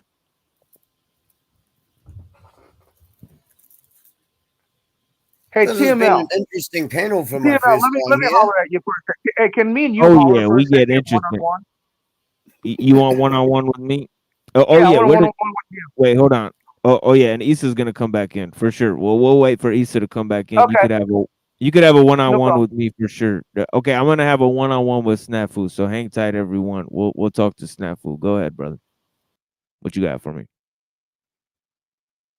Get the Zephyr bitch off that doesn't know what she's talking. No. Let me ask No, you she's this. a mother, so you gotta no, be let me ask you respectful this. to the All right, the mothers. Zephyr chick They're that heroes. opened her mouth like she was mocking me, like she needed some dick in No, her no, mouth. no, I'm no. supposed No, to, I'm supposed she to wasn't respect she that. wasn't mean to you. She I'm likes supposed you. to respect the bitch fucking playing games. Listen, No, we she got loves everyone. whistleblowers. Look, let me just level with you. I have whistleblowers whose lives are in danger every day for exposing some of the biggest pedophile racketeering rings, some of the biggest scammers that run this YouTube platform. YouTube is a trader's platform. Mike Strutton, Marfugel's co-host, right? They committed veteran charity fraud, 100%. Mike Strutton, Marfugel's active co-host right now, he is was the vice president of Oracle Social Media Relations, right? Oracle is CIA, basically. We know what Monograph, the pedophile shit with his multiple servers everywhere. I've been yelling this all the time. Again, I tell you guys, do you not understand we have a president who sniffs children's hair? Do you not Yeah, understand we how had corrupt this. our Yeah, I was it's telling funny when they people. say no, it's funny when they tell me, real whistleblowers and journalists who expose these scumbags every day, oh, just Yeah, take it to the police, just did it. No, we've been doing enough. Again, yeah, I Mr. feel you Beast, on that. Mr. Beast, the biggest fucking YouTube platformer who goes with children. Remember, I say Pogo, privately owned, government operated, infiltrated media relations. That's why I asked her if she knew what it meant. Listen, bro, even his ex-employee wore the zebra print outfit. When we exposed gray storks, they threw the zebras on the screen. Homie, this sheep shit is Yeah, so I deep. remember When that I say shit. I have real wisdom, and we're talking about people who run this platform, YouTube, the people who are making the URLs for hacking, tracking, and data collection, because data collection is the new gold. Everyone who's known me for 5-6 years that I've been doing this, I stand by what I say, TML. Okay, hence, I'm more worried about a white van picking me up than fucking anything else. But when I get people like that who say, "Oh, go take it to court, dude," motherfucker, do you not understand? Our governments are corrupt in pedophile, criminal racketeering rings. Our governments are corrupt in fucking big tech scams and data collection of the ultimate whistleblowers like Snowden. All right, expose some of the biggest fucking atrocity and criminal traitorous acts that our country and others are doing. And where does he end up? Right? Hey, Where does Snafu. no? Yeah. I mean, but this is Rome. This is Rome 2.0 and pumped up on steroids. If you went back in time and you snatched a Roman from BC times and you put him in America, he would have the time of his life. Oh, of course. I mean, we are the sacrificial goat. The Statue of Liberty is not for liberty; it's the goddess of Ishtar. Like Right. those of you who understand, like the $20 bill, the subliminal messaging, 9/11, the towers hit it, the Pentagon on fire in the back, the fucking COVID mask, Jefferson. Again, what's happening in Florida right now? All you motherfucking Florida's about to get decimated. All right, this whole Epstein list. Trump is vax your ass. Biden's vax your ass. Trump's children speak Chinese. Fucking so, like these are elites versus peeps. We are at war here in the United States. Okay, we are. The last 2 videos I posted, which you know my videos, Machine Lies. Okay, I posted about the Florida optics, weather. But again, when it comes down to exposing these criminals, every day, pogos here online, the ones who are linked to pedophile racketeering rings, the ones linked to big tech criminal shit. And yeah, I scream this shit because I get guys like that who just is drinking a fucking beer, all right, or Goblin who's a drunk, and they're not in danger every day telling you guys the truth, yo. I Yeah, am, because they can and just so pawn are our them off as whistleblowers. crazy. They think we're tinfoil hat fuckers, but then again, we just posted a video of the CIA fucking taking children at 5 a.m. in the airport, making them turn their heads down, trafficking them. CIA contractors. How many motherfuckers got the balls to fucking put that on your YouTube channel showing CIA? I do, and so do other whistleblowers. So when these motherfuckers try and discredit me, and I know what we've been through over the last 5 years trying to put the truth out, I get a little like, TML, maybe you should think the opposite side of the coin. Why haven't all these fuckers took me into court? I mean, it's the same reason why ain't nobody suing Jaguar right. Because mostly Jaguar, what right? she's Yeah, saying she's is a true. fucking piece of shit. That's what I'm saying. Me and Jaguar had our talks. She knows what she was involved in. She knows what she didn't get, She was and a so now she's dominatrix. become a mainstream rap. She ain't innocent at That all. You was No, a that bitch was purity. part of the fucking trafficking, bro. That bitch was part of trafficking. That bitch was part of fucking, and just like Flow State supporting Monograph and fucking and you get all these drunk fucks like Goblin, that motherfucker on your panel, TML, as he's drinking a beer, trying to tell real whistleblowers, real journalists, motherfuckers like the Crew and the Truth, yo. And you guys go check my channel out. I'm putting a shameless plug, TML, because I actually bring the shit, really the real shit. Half the shit you guys are all afraid to post because you're afraid of losing your YouTube channels. You're afraid of losing monetization. You're afraid. You're in hug-a-buddy, fuck-a-buddy mode with motherfuckers like Hank, who's been fucking vaccinated and proud of it. All right, you guys, come on. Come on. Everybody's back Wake on the fuck panel. up. We I gave just you a want little to ask a 5 minutes. question real quick. I yield. You know the real reason why they raided Diddy's house, right? Absolutely, and again, it's going to be used for civil unrest during Civil War times too. Because again, this gives not just that, Trump but and also Biden. to delete a lot of stuff. You know what I'm Well, saying? they fucking scrubbed a lot of shit, bro. Scrub. But like I said, this will be used, okay, for say we get into a martial law, then the Democrats take over. But because what's going to happen if we go into martial law? First, the Bloods, the Crips, the gangs will click up. Then the militias will click up. Most citizens will be in fucking the FEMA survival mode once the medicines and food start getting scarce. But what I'm saying is those Epstein file logs, and you're right, they scrubbed a lot of that out because they're going to use that to cause more distraction. Because if we're already in a civil war and world's fucked up, they're leveling the East Coast, folks. They are leveling the East Coast. The military is at our ports. Okay, Putin said the vampire bomb was about to end. Putin said they've been mentioning Hiroshima quite a bit. You motherfuckers are sitting here drinking alcohol while I'm exposing fucking pedophile, criminal racketeering. I need a turn again. I resent that comment. Yeah, you resent it in your drunken manner. Look how drunk you are. Look how drunk you are trying to tell me how you resent me. I say so much more than you, and I stream 24/7, bitch. Twerk some more, motherfucker. Twerk some more. Yo, homie, snafu. And think you know everything. I love how he slurs like a motherfucking drunk. Shit, and you're talking like you know everything, though. So I need a turn again. Holy crap, man. I stream 24/7 on D-Live. Yes. You fucking jump on other people's channel and act like a cunt. Fuck you. So I need a turn again. Sort your shit out and be respectful, you motherfucker. So I need a turn again. I can back up everything I say, and I agree with a lot of what you've said. The difference is I have shit saved and can back it all up. I fucking stream it all the time. Whereas you're just fucking flapping your mouth on a fucking stream that isn't yours with no proof whatsoever other than your own fucking word. Yeah. Now, either you back up some of your shit you say, or you shut the fuck up for a bit and let everyone else talk. Hey, Spiracy. Yeah, bro. Hey, let me just get one, just for the one time. Let me get a Bob's your uncle, just for the one time. What? And Bob's your uncle? Yeah, here we go. So I need a turn again. So Officer Snaps came in here yelling about my medical decisions. Then he said he called my church, which is a Unitarian Universalist church. He would say gay church, but he also went about how so many people were in on it. So wouldn't the gay church also be on it? It doesn't make any sense for you to call it unless you're trying to promote social unrest and trying to hurt my personal life for revenge. The entire you're just trying to suppress my life because I resist being your slave.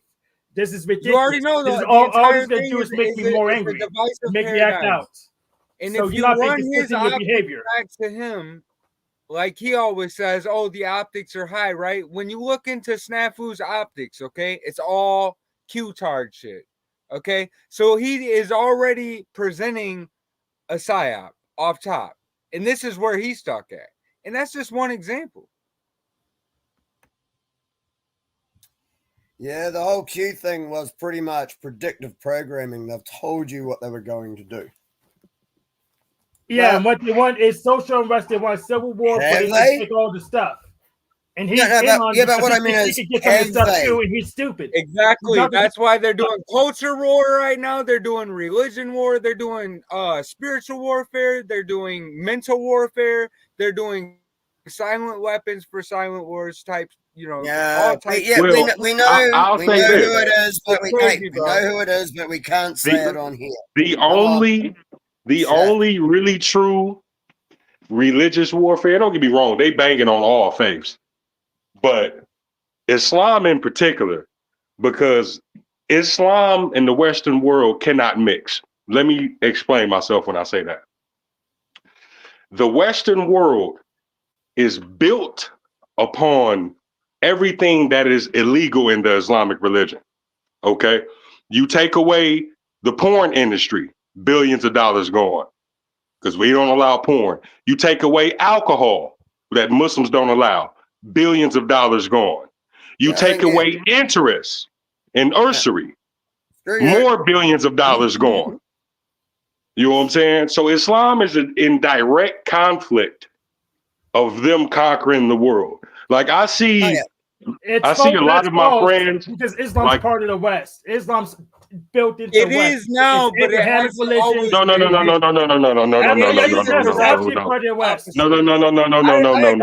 Yes, it is part of the West. Yes. Islam is not a part of the West, sir. Absolutely. It's been in the West since we. No, it's hey, you've got it slightly wrong. It has been infiltrating Western countries over the last decade or so. It's not through immigration. It doesn't have control over the West. You said what? Have control it over doesn't the West. even have to be presented as why is from the halls of Montezuma to shores of Tripoli? We've been forever. Listen. When I say why the West, is there even such a thing as Judeo-Christian? Right, but I'm not talking about religions. Like old school when the Moors infiltrated Spain and Europe. I'm talking about present day when I say West and Western world. Still part of the West. You know what I'm saying? But Islam is not Western at all by far. It's Western to the core. Actually, hold on one it's second. Middle Eastern. Islam is right. Western to the core. It didn't begin nowhere near over here. All of its religious material didn't get written nowhere near over here. Yeah, neither Christianity, neither did Judaism. See, this is the thing, though. Christianity, also Western, so is Islam. No, Islam is not Western, bro. If Christianity is Western, let me tell you something. There is still a majority of Islamic knowledge that has not even been translated into English. It's not even available. Unless you read Arabic or Farsi or Urdu or one of those languages. So how is it Western when a lot of its books are not even available? Like the major books are available, you know, some hadith books, some, you know, biographies of the Prophet, things like that, fiqh laws. When I say fiqh, it's Islamic jurisprudence, I'm sorry. But other than that, a lot of the knowledge is not even translated. So to be honest, some of the Muslims double talk because we say, you can't read the Quran unless it's in Arabic anyway. So even if we did translate, you say never counted. So it doesn't really make a difference. It's a wash. This is the thing about like reading the Quran in the English language. I mean, you can do it, but like I said, there's certain words and certain expressions that you just can't. English just don't cut it. English is not a trilateral language like Arabic is, and Aramaic, but there's not a trilateral language like those languages are. It's not like one Arabic word can have 20 different meanings. And you're saying English word can't have 20 different meanings. This is ridiculous. This is what I'm saying. I'm not saying that an English word can't have multiple meanings, but in Arabic, damn near every word has multiple meanings. So it's all down to your own interpretation and nothing actually means No, not like Arabic, sir. Not like Arabic, sir. It means it's all down to your own interpretation and nothing actually means anything. I mean, you could go that route, but Arabic, you can't really go that route with Arabic. I know, you just said that. You just said every word pretty much means 20 different things. So that means everything is down to individual interpretation of every sentence that is ever uttered. Well, it also depends on how those words are used, who they're directed at, what was the context of the situation. There's a lot of things. That's why you can't just pick up Arabic. So it all comes down to interpretation, personal interpretation. Just like the world. In Islam, there's only two interpretations. There's only two interpretations in Islam. You just said there especially was classical in Islam. He's contradicting yourself. 2 equals 20 now? 2 equals 20? This is ridiculous. I said interpretations. Are you slow? Are you not getting it? meanings of the there's word 20 and the interpretations of those almost words every word, are two different and things. If Listen, every let me word tell you has something. Let me tell you 20 something. interpretations, Listen, how can listen, Islam just only have two listen, interpretations? because You you're can't not math. familiar with it at all. You're not familiar with it at all. So you should just listen to a person who has been Muslim since I was 12 years old. I'm 35 now. I ain't saying I'm the smartest cookie of the bunch. I'm not saying I'm the grand imam of Al-Azhar or the grand imam of Tehran. But what I'm saying is that it comes down to two interpretations in Islam, classical Islam. That is the interpretations of the companions of the Prophet and the interpretation of the family of the Prophet, hence Sunni and Shia. Every sect of Islam. How old was your prophet when he got married? 6. Sorry, how old was your prophet's wife when he got married? He had a bunch of wives. You have to be more specific. Okay, now check this out. Hold on. Now, in Sunni Islam, they have reports that Aisha was 6. I'm not a Sunni. Okay, let's get that straight. I'm a Shia Muslim. In Shia Islam, Aisha was between the ages of 16 and 18, which for prehistoric Arabia, that's a common age for back then. I had not heard that. So I understand that. Well, yeah, I know, yeah, dude. That's what I mean. And furthermore, that was a direct attack towards Muslims because if he knows anything about even in the West, listen, it's okay. Listen, it's okay. It's okay. I don't mind the confrontation. I don't mind the questions. That's why I'm here to explain it to you. Because I know you don't know. I asked, and as I said, no one has ever said that before. Everyone always pushes the wife was 6. Everyone always pushes but see, this is the thing, right? Anyone go, and in this version, she's actually 16 to 18. Promise me, listen. Even the Sunnis agree that Aisha's sister was 10 years older than her, exactly 10 years older than her. Most reports say the Prophet married Aisha when her sister was 28. So if her sister is exactly 10 years older than her, how old is Aisha? Yeah, it makes her 18. I mean, don't get me wrong. The legal age in New Zealand is 16 anyway. So 16 to 18 is actually legal over here. But I think you need parental You know where consent. these reports came from? Those kind of reports came from the monarchies that took over Islam after the Prophet died. And they would produce mass hadith favoring themselves and a lot of unjust rulings to justify what they were doing. So if they wanted to marry a young girl, they would fabricate a hadith that say, hey, it's okay to marry a young girl. If they wanted to... Just so you know, I don't really like any religions. I have my own beliefs, and it's bits and pieces from religions all around the world. And I found out later where they came from. All my beliefs came to me on a fucking mushroom trip when I was 19, and I've had them ever since. I've found out that some of them come from other religions and shit as I've grown.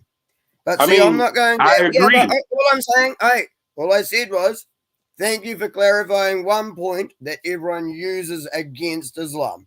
That was something I did not know. Which one is it? They like to use a lot. Which one did you say it was again? Which one said it's 16 to 18? Yeah, 16 to 18 is the age that she got married to the Prophet. Which group says that? Sorry? Shia. I am a Shia Muslim, sir. The Shia, yeah. Yeah, okay. Yeah, no, just so I can actually tell people that whenever I hear that as well. Yeah, because it is good to actually have some clarification on things. So that's cool. The way I remember, actually, the Shia Muslims say that she was 16 to 18. Yeah.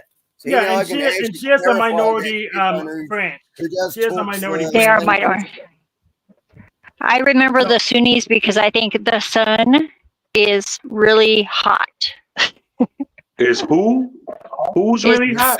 Like so, the sun, and I'm like Sunni. It's Sunni. That's how I remember. It's my I thought you said somebody my was really mnemonic hot. I device, said, and I was like, no, not like that, not like that, not like The that. mental remembering exercise. Yeah, Or it's a mnemonic device. association. Yeah. It's the only way I can a lot of remember people names. have a lot of questions about Islam in particular, and they get them from a lot of wrong sources. You know what I'm saying? And also, they don't separate the two. Like I was talking to a guy earlier, and he was like, "Yeah, Muslims say that it's okay to eat shellfish." I said, "No." I said, "Sunni Muslims think that it's okay to eat shellfish. Shia Muslims have been commanded by the imams that you can't eat everything out of the sea, particularly fish that don't have scales and have no fins or that are bottom feeders." And he didn't know that. He was like, "Oh, I thought this was all Muslims." I said, "No, sir." I said, "You got to study. You got to look at people's jurisprudence and where they get their laws from." Yeah. And no just like catfish. The it's like the Ortho Bros say, the only way to learn about the religion properly is to join and give us the money and listen to our church daddies. Yeah, I would never say all that. Like, I agree with what the Quran says. Like, people always be like, Muslims want to force themselves on you. Dude, the Quran literally says there is no compulsion in religion. You cannot force anybody to believe in anything because it's not true belief. You're forcing them to believe in it. And they're saying that out of fear or out of distress from physical pain or whatever you're doing to them. You can't force nobody to believe in anything. Every Muslim's job is only one job: drop the message and leave. That's every Muslim's job. And that's actually if you try and push it on people, too, but that shit's been infiltrated as well. You said what? Yeah. And that's the same message for Christians as well, but it's been infiltrated as well. I mean, but there's Islam, a lot of similar messages, actually. Islam itself was infiltrated. Also, like, and I've explained this before. Also, like previous religions were infiltrated. The true believers of each given prophet, and excuse the Christian brothers on the path on the panel if I say prophet about Christ, but I actually believe that myself. Muslims love Jesus. Oh yeah, hey, listen, I ain't gonna lie. You can wear Jesus's gay shirt in the West. You do that shit in the Islamic country, they gonna bust your head. You know what I'm saying? So peaceful. Well, they should be doing that everywhere. Like, what the fuck? Mocking Yeah, their but- own. Yeah, Hey, listen. the only thing Muslims do is get the message out and do it with the club up to your head. Yeah, but this is the problem of too much freedom. That's how you get the message out. Force. You don't like it. I'm going to like annoy that. the Christians as well, because I do actually agree with you on the fact that that Jesus was a prophet. See, I believe Muhammad was a prophet. I believe Jesus was a prophet. I believe Buddha was a prophet. I'm sure there's plenty of others. You were getting on. And generally, almost every religion was started after the prophet died by their disciples. Hundreds of years not later. necessarily. Yeah, Not that's necessarily. Christian, but I don't know about all the rest. But yeah, every May have religion been- was started by disciples after the prophet died, because the prophet never actually thought of themselves as a leader. They just listen. I don't know specifically what prophet you're talking about, but Prophet Muhammad was a leader while he was on this earth. He instituted the laws while he was on this earth. He was the politician. You'd say the same thing about like Jesus and everything, but really they just try and lead by example, and then they just say what they're living by. Listen. Oh no, he they was harass a me. leader, sir. Hold on one second. He led the Muslims in war. What are you? He was a leader, sir. Yeah, but you don't lead nobody in war without being a leader. Was the religion started at the point he did that? Yes, it was. Are you sure? Or was it started after? No, it was not. Like, most religions aren't created in a prophet's own life. Well, in Prophet Muhammad's time, he received revelation. At first, not all the rules were revealed. Just like at first, the Quran told Allah told people in the Quran, do not approach the prayers intoxicated. You could still drink, but you couldn't come to prayer intoxicated. And then at levels, To be honest, that's actually fair enough. Allah removed alcohol altogether.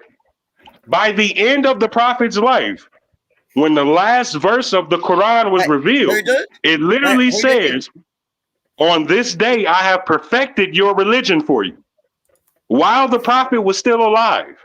Wait, so your religion was a work in progress over your Prophet's life as things constantly got revised. No, not revised, revealed. Revised. No, not revised. If there's an initial, revealed. Revising. It was edited. No, Yeah, it was not even edited and edited. revealed. It was appended at least. Not even edited. It's appended. The Bible has been as well. Right, listen, this is the thing, the difference between the Bible and the Quran. The Quran is still written in its original language. Do they have the original writing? Yeah, but which got revised. Well, it wasn't written. It was spoken. It was spoken. It wasn't written first. No, sir. Hey, Hank, I will not allow you to spread disinformation about my religion. Especially, listen. Especially when you don't have any knowledge. When the Quran was revealed, you can laugh all you want to, sir. No, it was not written later. Here, hold on, everyone. Here, hold on, everybody. Here, everybody, hold on for a second. Everybody, hold on for a second. Here, everybody, hold on for a second. I think Hank has a question, and I think that Zephyr has a question for Issa, and I think that our friend DK Conspiracy also has a question for Issa. So I'm gonna bring everybody back, and we'll go with Hank's question to Issa, then Zephyr's question to Issa, then DK Conspiracy, our new friend here, his question to Issa, and then yeah, thank you guys so much. Blessings. Let's just go one at a time here but yeah. So Hank, you go first. Go ahead. Sit and show my screen. Let's do a quick Quran study. Okay, the screen. You want to point out the violent verses in the Quran and ask him about that? Yes. So okay, let's do a Quran study. That's Surah. Right. Now you do understand taking out a single verse does not consist of a study. Right. Hey, machine, don't even trip. I already see the verse. I've spoken on tafsir of this verse many and many times. So let me read this off, right? So I want to read it to you. Now it says, let me enlarge my screen a little bit because it's a little small on here. All right. Kill them wherever you come upon them and drive them out of the places from which they have driven you out. For persecution is far worse than killing, and do not fight them at the sacred mosque unless they attack you there. If they do so, then fight them. That is the reward of the disbelievers. Now, it says, kill them wherever you come upon them and drive them out from where they driven you out. So that means that somebody did something to you first. It's not telling you to go and kill people indiscriminately. It says, kill them wherever you find them and drive them out from the places where they drove you out. So obviously, the Muslims are already under persecution. Yeah, and that's what this verse was revealed about. Yeah, like if you had a lawyer, just look at that verse, they'd be like, well, that's just about self-defense, but just because of the way it's worded. But yeah, go ahead with your question, Zephyr. Go ahead. Blessings. Well, here's the thing. I didn't finish first. So okay. Yeah. Go ahead. So if you spread the message, you could. But like the Muslims try to do is they'll name it and claim the place. So whatever conflict they get into, it's always self-defense, conveniently. So I mean, you do have in Islam, you have the right to defend yourself. Islam is not like Christianity. You know what I'm saying? Listen, in Islam, hey, that's a false in view. Islam, if I break into your house right now and I threaten your family, and Islam tells you to bust my motherfucking head to protect your family, and you have the right to do so. Straight up. Yeah. Christianity So does go ahead, too. Zephyr. Yeah. Okay. So go ahead, Zephyr. Okay, so do they have the actual writings from Muhammad's time whenever he revealed it? We have Qurans from within 20 years of the death of the prophet that are the same exact as today. They have the scrolls. They have the Now, scrolls. Yeah. the I was just original. asking Listen. for clarity. Okay, the original Quran, the original parchment that it was written on, was originally collected by the prophet and given to his successor Ali, according to the Shia tradition. When Ali came to the companions and presented it to the companions, because not only did it have the Quran, but it had the commentary in it also, which condemned a lot of the companions that came to power. Because even in the Quran, it tells the prophet, God tells the prophet, it says, "Oh prophet, you are surrounded by hypocrites." The Quran tells the prophet this. So when Ali presented this Quran to the people, they rejected it because it said a lot of bad things about those same hypocrites that came to power later on. So Ali's exact words were, "You will never see this edition until the rise of the Mahdi and the rise of Christ."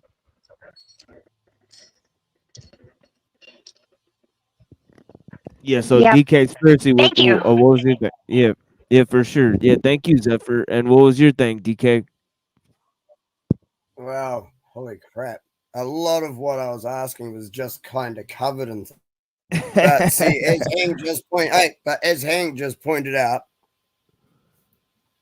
he found the scrolls or whatever, and the Bible came out, or the Quran came out 20 years after his death. I said every religion. No, that's not what I said.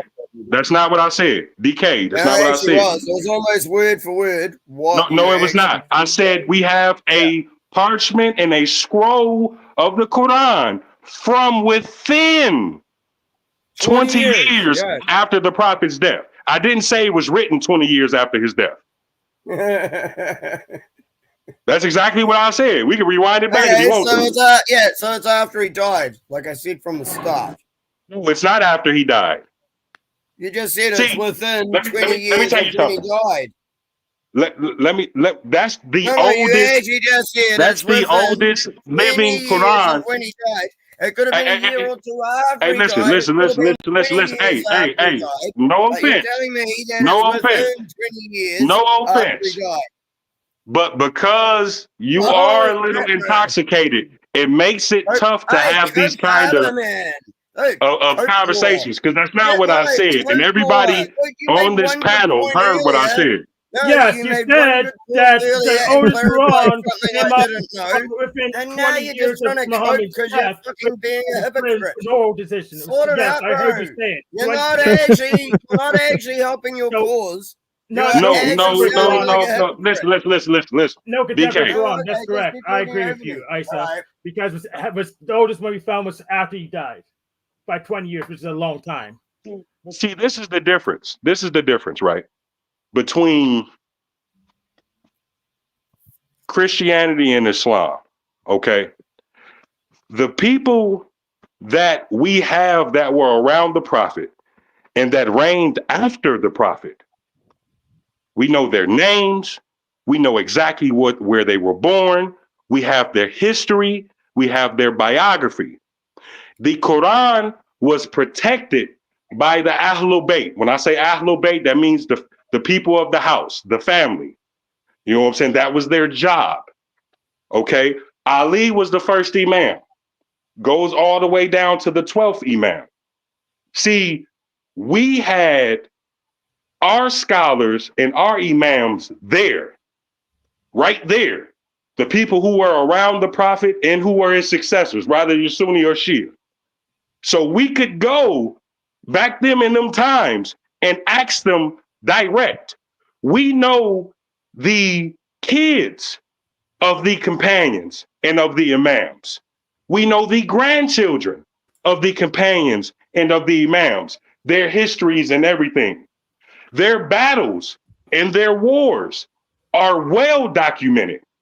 Islam originally first came, the first foreign land that Islam landed in was Africa. You know, it's exactly the same as the Book of Mormon, though. We know everything about all the people who are involved in that, so that's I mean, but see, this is but the one thing that's good about the prophet, this is what I'm saying. Like, The one thing that's section of good the about the Bible is prophet, genealogy. Like, holy shit. DK, hold on. The one thing that is good about the prophet is that we have his enemies testifying about his miracles. The people no, who we don't. Yeah, actually we do. Actually we do. That's hearsay. No, that's not hearsay. Well, hold on. Well, but I don't think I really heard what DK just said. DK, what did you just say? And then we'll let Hank go with his objection. About which bit?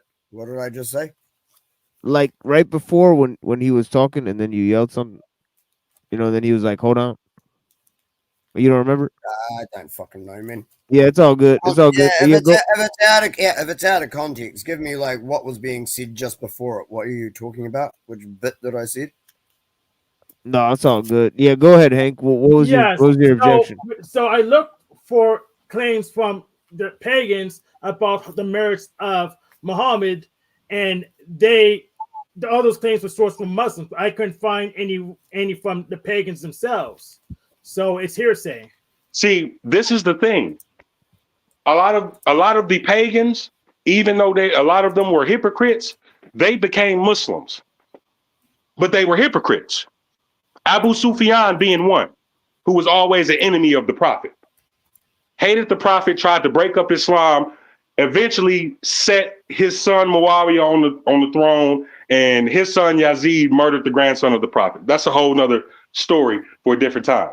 But Abu Sufyan, who so-called became a Muslim, but we count him as one of what we call the Tulaka. The Tulaka are people who became Muslim really not out of belief, but it was really out because everybody else became Muslim, and Mecca was now deemed the holy city, and all idols were purged. So if you weren't a Muslim, you couldn't be there anymore. Yeah, hold on one second. They became Muslims because hold on one second. Hold on one second. Themselves. Hold on 1 second. Let me finish.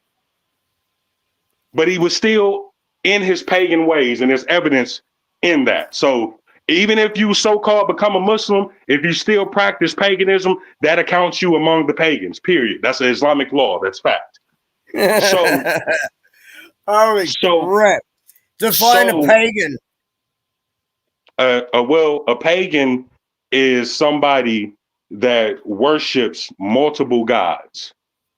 Lowercase these gods, mind you.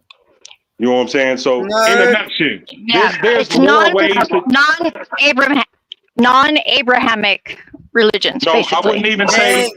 Listen. I wouldn't even say non-Abrahamic religions because Christians and Catholics let me tell you something. started labeling as being pagan. Zoroastrianism. The worship of Hold on 1 second, DK. Come on, bro. Come on, bro. I'm not with the drunk battle, bro. And it's part of my religion not to talk to drunk people, bro. At one point, when you say multiple gods, is the worship of Mother Earth multiple gods? Yeah, that is paganism because somebody created the earth. Gods? Right. So you're intoxicated, Muslim bro. is pagan according to you. You're intoxicated, bro. I said that is a bland definition of paganism. According to you. Well, let me just come in and just draw a distinction between three terms. All right, one is Gentile, which is non-Abrahamic according to the Bible, right? Then the second is Hey, DK, stop, bro. Let the host speak. Yeah, hold on. Hold on real quick. Non-Jew. It's not I got. non-Abrahamic. It's I don't care non-Jew. if you think it's not true. Let the host speak.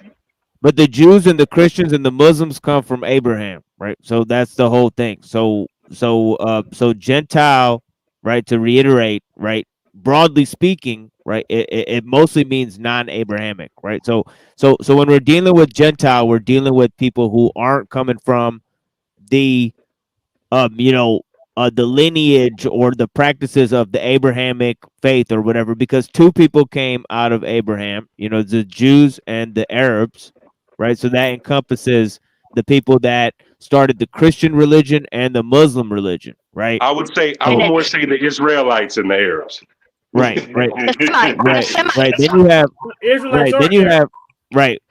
Then you have the term polytheist. Now, polytheist means you worship multiple gods, as our friend DK said, right? Now, then pagan was a term invented by the Romans to talk about the people who lived in the countryside, because they prayed to different gods than the people who lived. Prayed to the god emperor in the Roman, pantheon.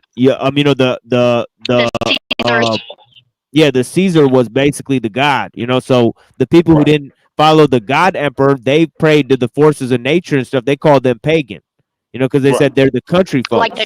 Like the Druids and the Celts. A more pronounced Arabic version would be shirk. You know what I'm saying? 100. But one thing I would like to say is, number one, because of my study of the Quran, I don't discount non-Abrahamic religions, because the Quran itself includes a non-Abrahamic religion as the people of the book. Yeah, that's true. And that is the Zoroastrians, or who are known as the Magi, the three guys that came to holler at baby Isa. My kitty cat's named Zurban. You got a good point. Mine is lazy somewhere. I don't know where she at. You have a very good point, and I've actually been looking more into that recently. Yeah, I mean, I got a couple of Zoroastrian friends. I lived in Iran for 2 years. I was at the Hausa in Qum and also Mashhad.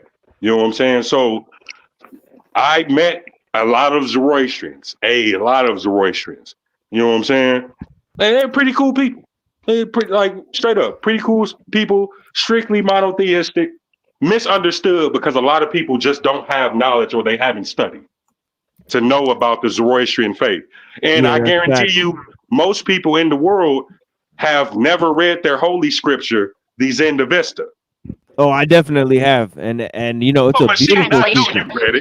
Yeah, it's a beautiful teaching. Yeah, for sure. It talks about the pride of working, having responsibility for what you work for and sharing with your neighbors. It talks about all these virtues of, community and honesty and integrity and all those things. So, and that's one reason why you would never catch me, or will specifically about holy man that existed before Prophet Muhammad that's not mentioned in the Quran, like Buddha, like Confucius, like Lao Tzu.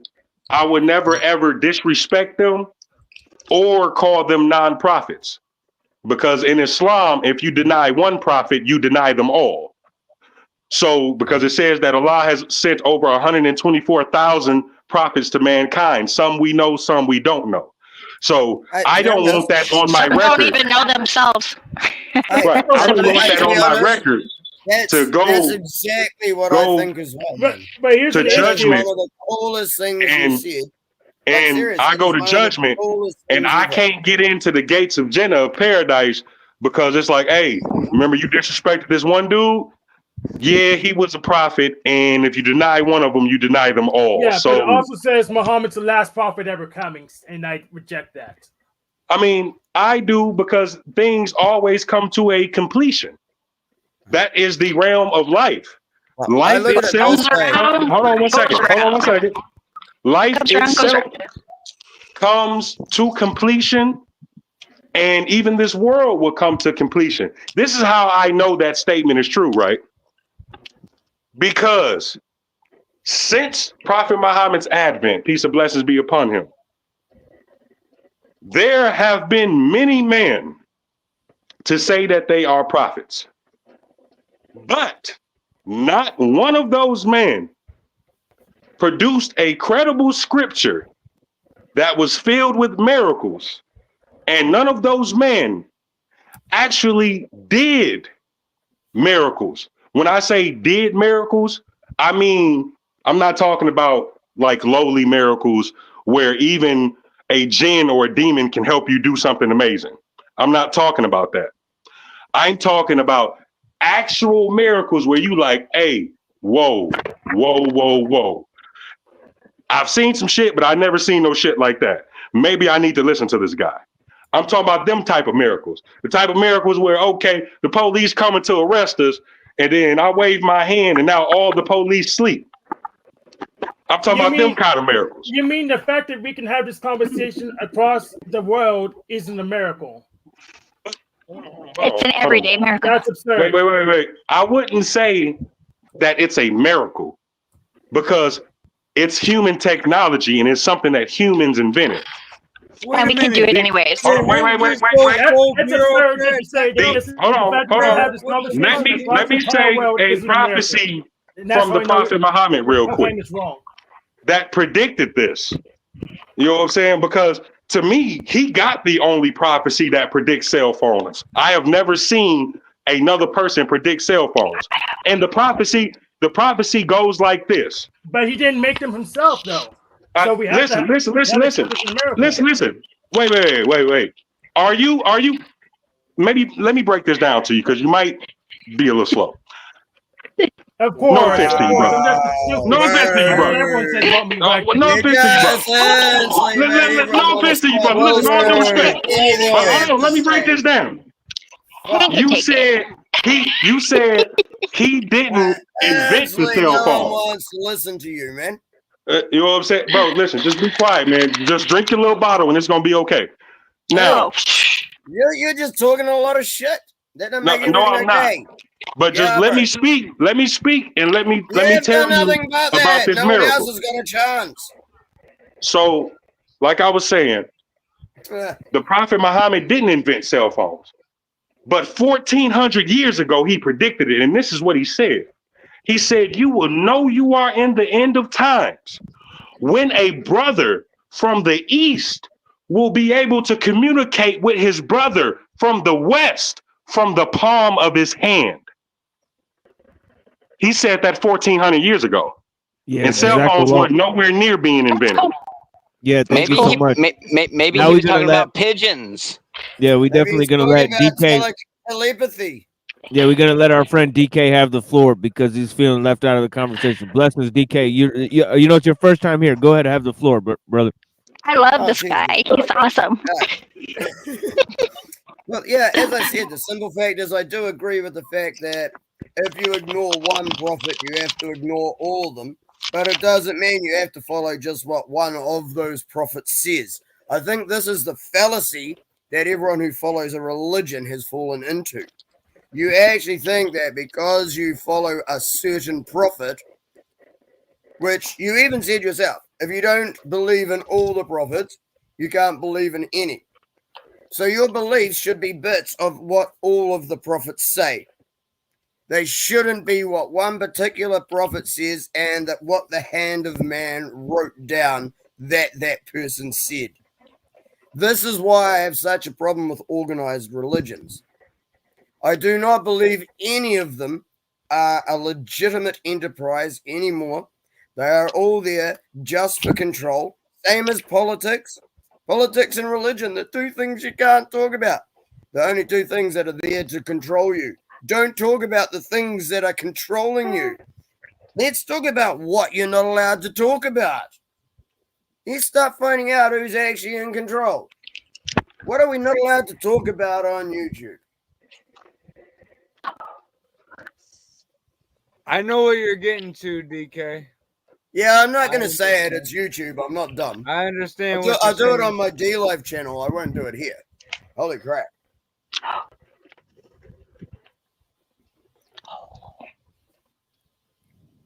I already have a bad habit of getting people's channels shut down. And that's the same, and that's the same control that controls both of those aspects that are being mentioned.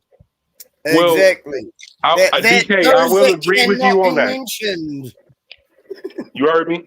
I'll agree with you on that. See, the true belief of Islam, right, is that if Islam does not come to you in the right way, right, then God does not hold that against you. That's the belief of Islam. If somebody come to you and be like, hey, man, Islam is jihad, it's fighting, it's taking over the world, it's killing the infidel. Yeah. And you reject that, it's like God is not going to hold that against you. Yeah. You're You not know what I'm supposed saying? to care who the messenger is. You're still just supposed to Hey, follow the Bible that God. supports that same thing, though. You have to have Both sides Islam support presented that, to you in the right way. And it says that on the day of judgment, that Allah will weigh the truth against your heart. Yeah. So I don't Every say religion says that shit, though. no, it doesn't. No, it does not. The three main Abrahamic religions say that shit. Yes. No, it does not. So let me Where be does clear. it say? Because in the Bible, Every the way they single put one it, of them says that you will be tested at the gates. Yeah, let me be clear. I want to be very clear about main this. religions, you are going to be tested and judged on your life when you fucking die. Yeah, Yes. let me be They clear. all I say it. need to make a quick statement. And I need to be clear about this. That one true God can judge you for whatever they want. It doesn't matter what these other people say. God won't judge for this. God won't judge for that. That's just a marketing pitch. No, yeah, I don't listen. Right. What I'm I never telling you tell is the nobody. Bible says a very similar situation.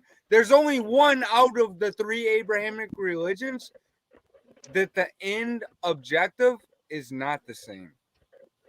Right. I understand where you're going with that. Christianity and it's not Muslim. Yeah, because some of the Judaic writings does not appear to have an afterlife per se for the non-Israelite. But in Islam, like I said, I never tell nobody that they going to hell because that's not my remit. That's not my power. You know what I'm saying? I don't, because if I tell one person he going to hell and he's truly not, Allah might bless me with that on the day of judgment. You know what I'm saying? So I don't ever tell nobody they going to hell unless you were a truly heinous person. You know, you going around here and you going around here messing with children. Hey, nigga, you going to hell. Yeah. You know what I'm saying? You're going around murdering elderly people. Hey, I feel free to say, hey, bro, you pretty much gonna have to spend some time in hell. So, like, unless it's that. But other than that, just because somebody has different beliefs than me, you know what I'm saying? Because I never know. That person might switch around, become a Muslim, and become a better Muslim than I ever was. I don't know. I don't know what's in their future. I just don't know. So, like I said, my job. Faith, brother. Hey, you know, so this, my this job is as just, Muslim this is just to drop the message and move around. We always have hope for you to join our religion and that you can be saved. Right. But see, I don't even say like I understand that's a big thing in Christianity. I'm just breaking it down. I'm saying every religion says that. Like the main religions all say that. Yeah, you I mean, because you're not supposed to. Being saved. And what he said earlier, your savior right now and convert. Hey, but you know what's crazy though? Christianity. And he backs paganism and gods. That's not monotheistic though. It's all right. Yeah, I'm going mean, to Valhalla. I'll see real warriors there. I'm going to fight for this world. I mean, listen. We can fight for this world that we're trying, right? And fight for my fucking children's future. Fight for That's other what kids' we future. all are. And I can sit there and just go, oh no, shit's going to be okay. I'll just do fucking nothing. No, bro. It's not the way a real person works. I mean, the way things are going, you might be fighting in the Middle East soon. You already are. America's already getting sent over there. That's why they're not allowed to help at Hurricane Helene. I'm too old and I'm a girl. That's kind of what they get. Speaking back tonight, brother. I really appreciate it too. I pulled some cards. You know what I got? I got love, happiness, defeat, victory, and the Ace of Wands, which means it's going to work out. I pulled some too. What'd you get? Because I got cups first. Love, love, lots of love. A full 10 or 11. I pulled a card too, and it said, "Do not pass go. Do not collect $200." Did you have Jim Carrey with the Monopoly guy with you? It didn't say go to jail, so it's not that bad. Hey, you know what's so crazy that you mentioned that, bro? I was just watching Ace Ventura yesterday. That's why it's just done. Synchronicity. You know what? You mentioned earlier completion. Like, I just decided yesterday that I am not going to judge anything as good or bad until it's done. And that means for other people, that's up to God. Yeah. Like, I feel sorry for a lot of, like, because people think, like as far as the belief of Islam, okay, and particularly the Shia Muslims, okay, when I say revolutionary figures, I'm talking about the Mahdi, who is the last descendant of Prophet Muhammad, and the Masih, the Messiah, Christ.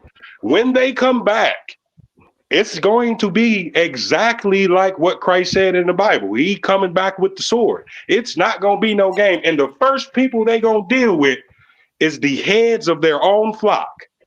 You know what I'm saying? I'm not going to be worried about that. So I'm not that worried. But you're not a priest, you know what I'm saying? Or head of a church or something. You know what I'm saying? So like the Mahdi, when he comes back, the first thing he does is kill 100,000 Islamic scholars. You know what I'm saying? So the world see that he purges his own house first, then goes to the world. Because you can't go correct the world without purging your own house first. I just hope heaven's not like the Christians say it is, because that would be boring. Yeah, if the heavens like what Christians say it is, I'd rather go somewhere else. Erase me to something else. In Islam, as far as the teeth, like we have some descriptions. What was the third one? Wheel of Fortune? Wheel of Fortune too? Affirmative. Yeah. The devil, Five of Pentacles, Wheel of Fortune. It's like not bad. The one thing about Imam Ali, when he was asked about heaven, how it was, he said, imagine the most ecstatic feeling all over your body, right? And he said, times that by infinity to the 10th power to the power of infinity. So there is no true description of it because our human senses just can't compute. You know, Jannah is a realm of the soul. I must be a hybrid or something then. Third dimension with 5 senses. It's not even comprehensible. I agree. Yeah, you can't. Like you can catch whiffs of it. You know what I'm saying? Certain veils can be dropped, you know, in your life that you can catch whiffs of it. And everybody that I have ever seen that like died and experienced heaven of some sort, the ones that truly experienced it did not want to come back. Like it's one dude in Detroit, right? He was a youth pastor and he died and they brought him back. And he said that for a split second, he was in heaven. He was so mad that he sued the paramedics for bringing him back. Did he have a DNR? Because then he would have a case. Yeah. I think he did have a DNR, and they resuscitated him. And he said he not mad about the DNR. He not mad at that. That's not what he mad about. He said he was in the good graces of the Lord, and you took him away from that. That's what he's mad about. For a reason. You can say dude. I met 7 to 8 year olds who died on the operating table, and they claim they went to hell. So people experience maybe they might be different. They could be hallucinating, or they could be dreaming. Maybe he is too. Maybe we're all hallucinating. Maybe none of us are actually awake. At the same time, no 7, 8 year old is going to hell. We're all going to hell. No 7, 8 year old is going to hell. So I know. So I gotta jump in on that note. No, see, and this is something that will it's not for me to judge people's heads. If they're not to the age in of the Christian accountability- Bible, hang on. In the Christian Bible, it said that God gave, I can't remember if it's Lucifer or Satan, one of them, dominion over the earth. So if a demon, basically a devil, has dominion over the earth, you're actually already on hell. Which is why if you fuck up, reincarnation is real, and you end up here doing this shit again. Because this is hell.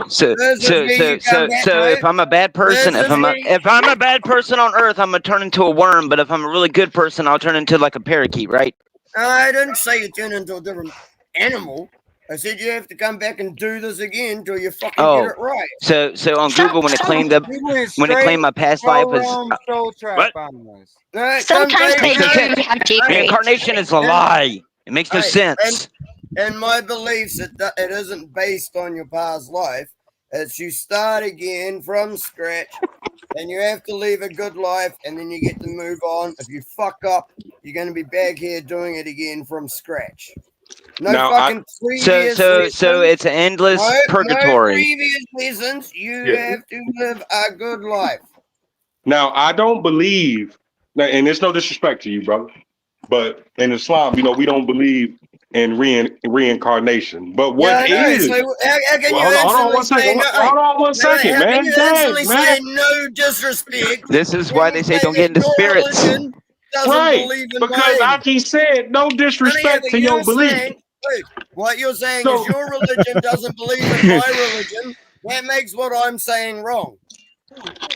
What if I disagree about shit about your religion? Does that make your religion wrong? No, my God would tell me to keep my mouth shut when I'm under the spirits. But this is what I was saying before you went into your tangent. This is what I was saying before you went into your tangent. In Shia Islam in particular, we have a belief in what is called the Raja. Do you know? Are you familiar with the machine? The key. Yeah, partially, but yeah, go ahead. Okay, the Raja is the return. So the Raja is when God raises certain people from the graves that we know are dead to demonstrate his power. Mm-hmm. Judgment Day. When there's no room, it's not even judgment day. For those of you who don't know, yes, it says that some of the dead will return to life before the resurection to avenge their oppression.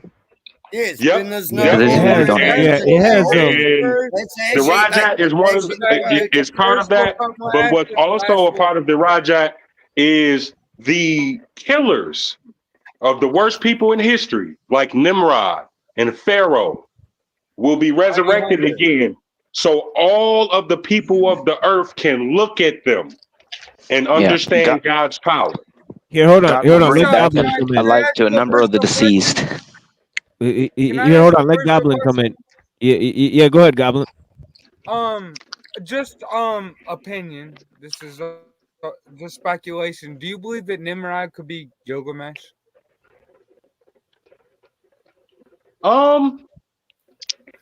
I have studied certain things that kind of point to that. But the one thing why I differ with that opinion, and I've come across it, and I've had certain people that believe in that, but Nimrod did not have a unusually long life, and Gilgamesh had an unusually long life.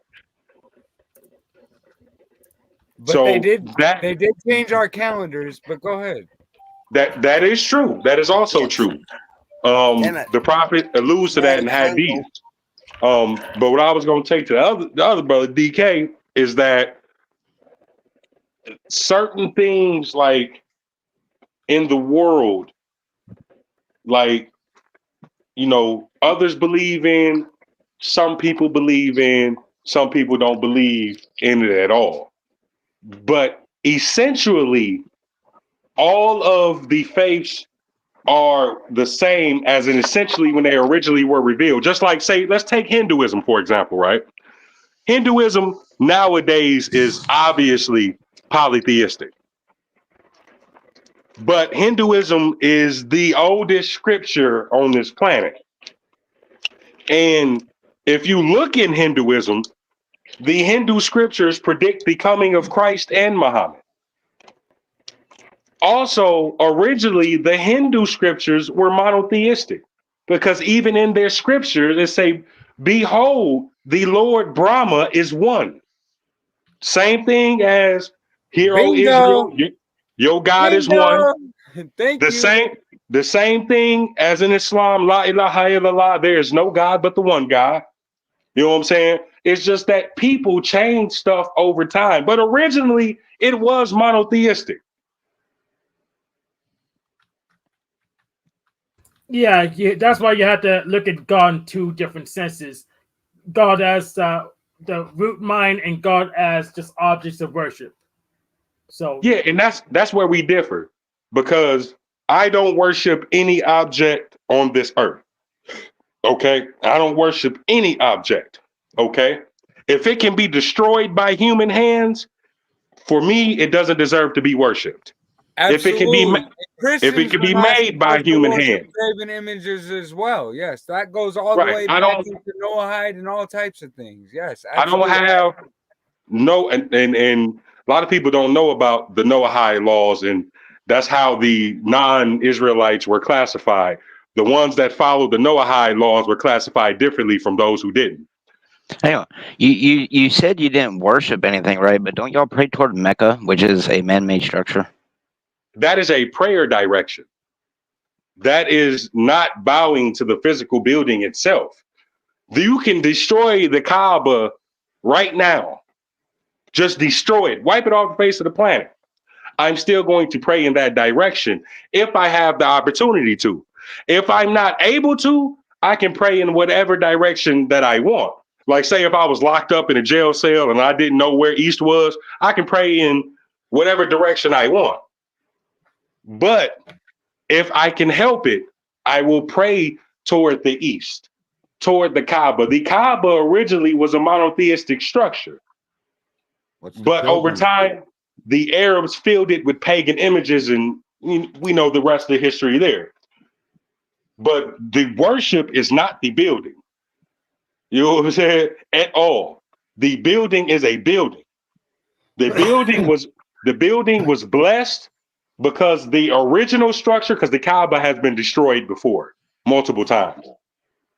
The original structure was built by Adam himself, because in that area, it is said, and this is just according to the Islamic tradition, so don't chop my head off like, no, it wasn't. Like, listen, this is according to what we have. That is where Adam met Eve upon the fall, when they both fell down to earth. That's where they met up. Yeah, whatever. Another reinstitutionalizing of that structure was Abraham and Ishmael, because Ishmael migrated to the sands of Arabia and Yemen, and his father Abraham came to see him on 3 occasions. So you go there and you pray towards it, you circle it, you chant there, but it's not worship. That's not worship. It is a building. I am not directing. Everybody, listen. I am not directing my worship at the building. The building is not the creator. We all understand that. It is a unified prayer direction. And even Scientists say that the strongest vortex point on the earth is Mecca. That is for a reason.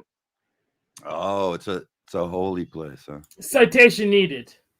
So when we say we because a lot of people don't understand that what we call Hajj pilgrimage, it's also in the Bible.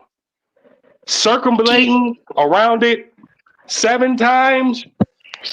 Circumambulation. Is also in the Bible. I was reading these comments. Someone said, I think Muhammad had the Quran revealed to him by a demon masquerading as Gabriel. Yeah, that's what I Okay, but see, this is my thing, right? Okay. And it They all work for God. When I became a Muslim, I sat down, and as a 12-year-old, I was always interested in faith. So I sat down and I said, okay, either this man is demon possessed, he's just crazy, or he's really telling the truth. So I looked at it like this, right? This man had the richest woman in Mecca. Okay? Khadijah was the richest woman in Mecca. And among top 5 of richest people in Mecca. He worked for her. He had all the trade routes. He was the custodian of the Kaaba, right? And he had all the power and the admiration of all the people, because that's why they call him Ahmad. Praiseworthy. He's the truthful one. So in my head, I'm like, dude, he had it all. Literally, he had it all. A rich wife, you know what I'm saying? He had the money, he had the trade routes. That's like saying, like, and nowadays, today, I got a rich wife. I got tips on all the stocks. I got all the suppliers and the distributors. You know what I'm saying? I'm the man.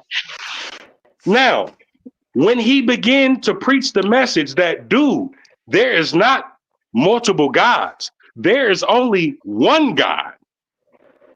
He lost all of that. The pagan Quraysh even offered him. They said, listen, Muhammad, we will give you everything. You can have our women. You can have our riches. You could have our houses if you just stop preaching this message. So in my eyes, I'm like, dude, if he was really crazy or devil possessed, then why wouldn't he just take that offer? He got it all already. He got it all. Only thing he had to do was just stop preaching the message that there's one God, that we need to turn away from paganism, that we need to free slaves, we need to treat slaves rightly, that a slave should be dressed in as good of clothes as you got or better clothes than you got. All he had to do was just stop preaching it. Maybe he resented his wife because she was the one with the money, and I don't know. There's all sorts of things that could. You don't know. Would he resent his wife because she was the one with the money? Yeah, because he wanted to do it himself as a man. I could see a man doing that. No, except that he was viewed as being righteous by everybody around him. And when she died, he held a whole year of mourning to where he cried every day like a baby. This how much respect that he had for Khadijah. Everybody know that Prophet Muhammad had 9 to 11 wives. Yeah, while Khadijah was alive, good answer. He never married another woman. While she was alive, that's how much respect he had for her. He never married another woman. Yeah, but she was alive, but died. she was married after she died. Absolutely. So that lets you know how much love and respect. You know what I'm saying? You know what he said when she died? He said, "My back's broken." I think they're all right. All of them. So when you talking about resentment toward a wife, that's totally wrong. Because the way he treated her, I don't think that's resentment. when you're under an embargo from the pagan Quraysh and you get some food snuck from you because they basically got an embargo on you because you're preaching one God, and instead of eating the food yourself, you tie stones to your stomach to make yourself feel like you full, and you give that food to your wife instead. I don't think that's resentment. I would swallow spit instead. He didn't. I mean, he did, but he made sure that she didn't. That's cool. And when it comes to the treatment of women, see, this is the reason why I be on a lot of the Arab brothers' ass, especially with a lot of these hadiths from Sunni sources. And there's no disrespect to Sunnis around there. Layla, my friend, she hates the hadiths. You know what I'm saying? Well, you can't hate all hadiths. She hates most of them. Yeah. You can't hate all hadiths. The hadiths from the Ahlul Bayt, I say take, because they were the closest to Muhammad. But a lot of these hadiths tried to paint the prophet like he was some type of, like, you know, just slaver and things like that. But when you look at the hadiths from the family, they say, no, you can't treat your wife like that. You can't do none of that. Just like in the verse in the Quran, right? Where it says, you know, leave the bed, you know, turn away from the bed of your woman. You know what I'm saying? And after you go through these periods, then it say, a lot of the translations say, beat her lightly. Now, when asked to the prophet what this verse means, and can a man beat his wife, he said it is the symbolic striking with a toothbrush. Or that's what the prophet said. Maybe a little horse crop. So if you deny the hadiths, right, and all the hadiths, right, you will have some man who say, look, it says I can kick your ass right here. I'll be like, not if you can't catch me. Right.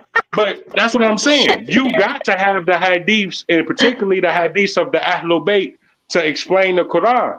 Because if you don't have that, then just like any scripture, if you don't have the true interpretation of it, it can be used for evil purposes. Yeah, I should be able to read it though. So Didn't someone say earlier that let me pick apart the Quran. Shut up, drunk. Satan owns you. Let me ask this question. According to Quranic verses 21:33 and 36:40, I didn't even write down what my initials stand for. The sun and moon are described as traveling in their own orbit around the earth, essentially chasing each other but never overtaking one another.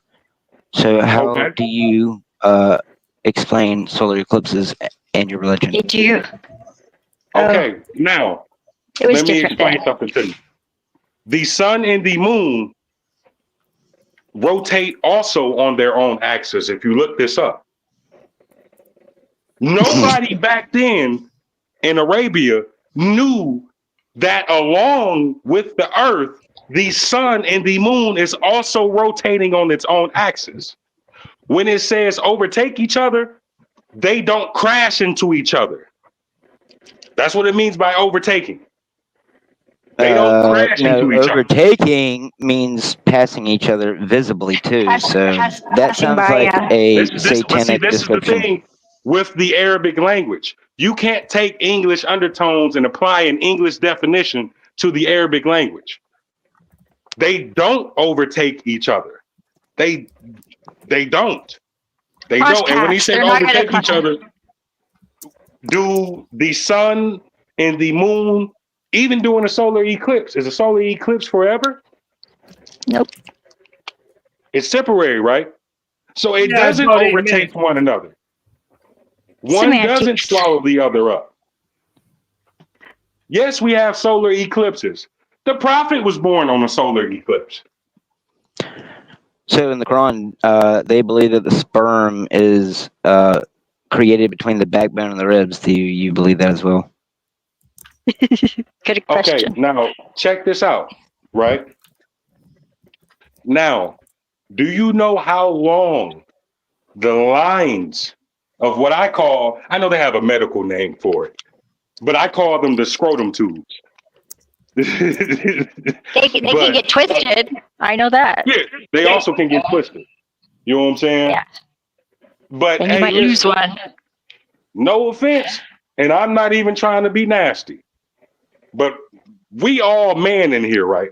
Well, except you, Ms. Zephyr. I'm sorry. I'm not easily offended, so I'm sure nothing that you say is going to bother me. I don't try to offend people on purpose anyway. That's never my intent.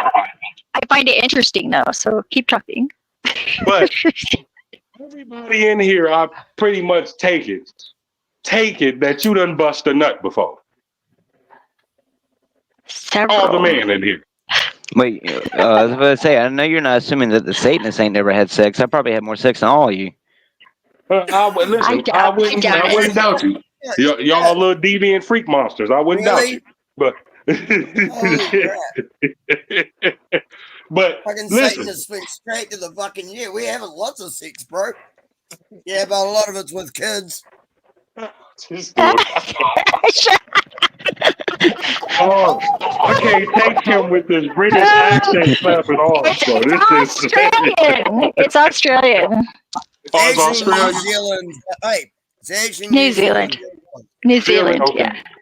Yeah. But see, I thought you were Australian though. Yeah.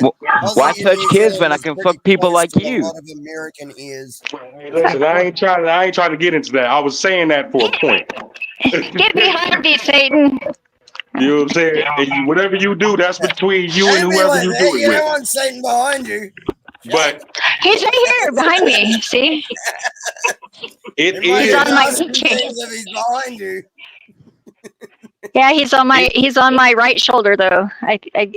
There's no angel. You dropped something. Bend over and pick it up. Probably. Yeah, you don't want Satan behind you. Well, he's chained up. See, he's all chained up, so he's on my keychain, and I've got his balls right here. I got his balls right here. I just want to answer his question real quick. To be honest, it actually what the Quran? With you Shut up, drunk. What the Quran is talking about actually? Carrying around a keychain with Satan on it. Carrying Satan around with her everywhere. Hello. No, go ahead. Answer me. Answer Satan. No, I ain't no Satanism over here, bro. Yeah, fuck off, Satan. Why you fuck on me? Satan needs love too. You know, I think maybe that's the point. Everything needs love. Everyone needs love.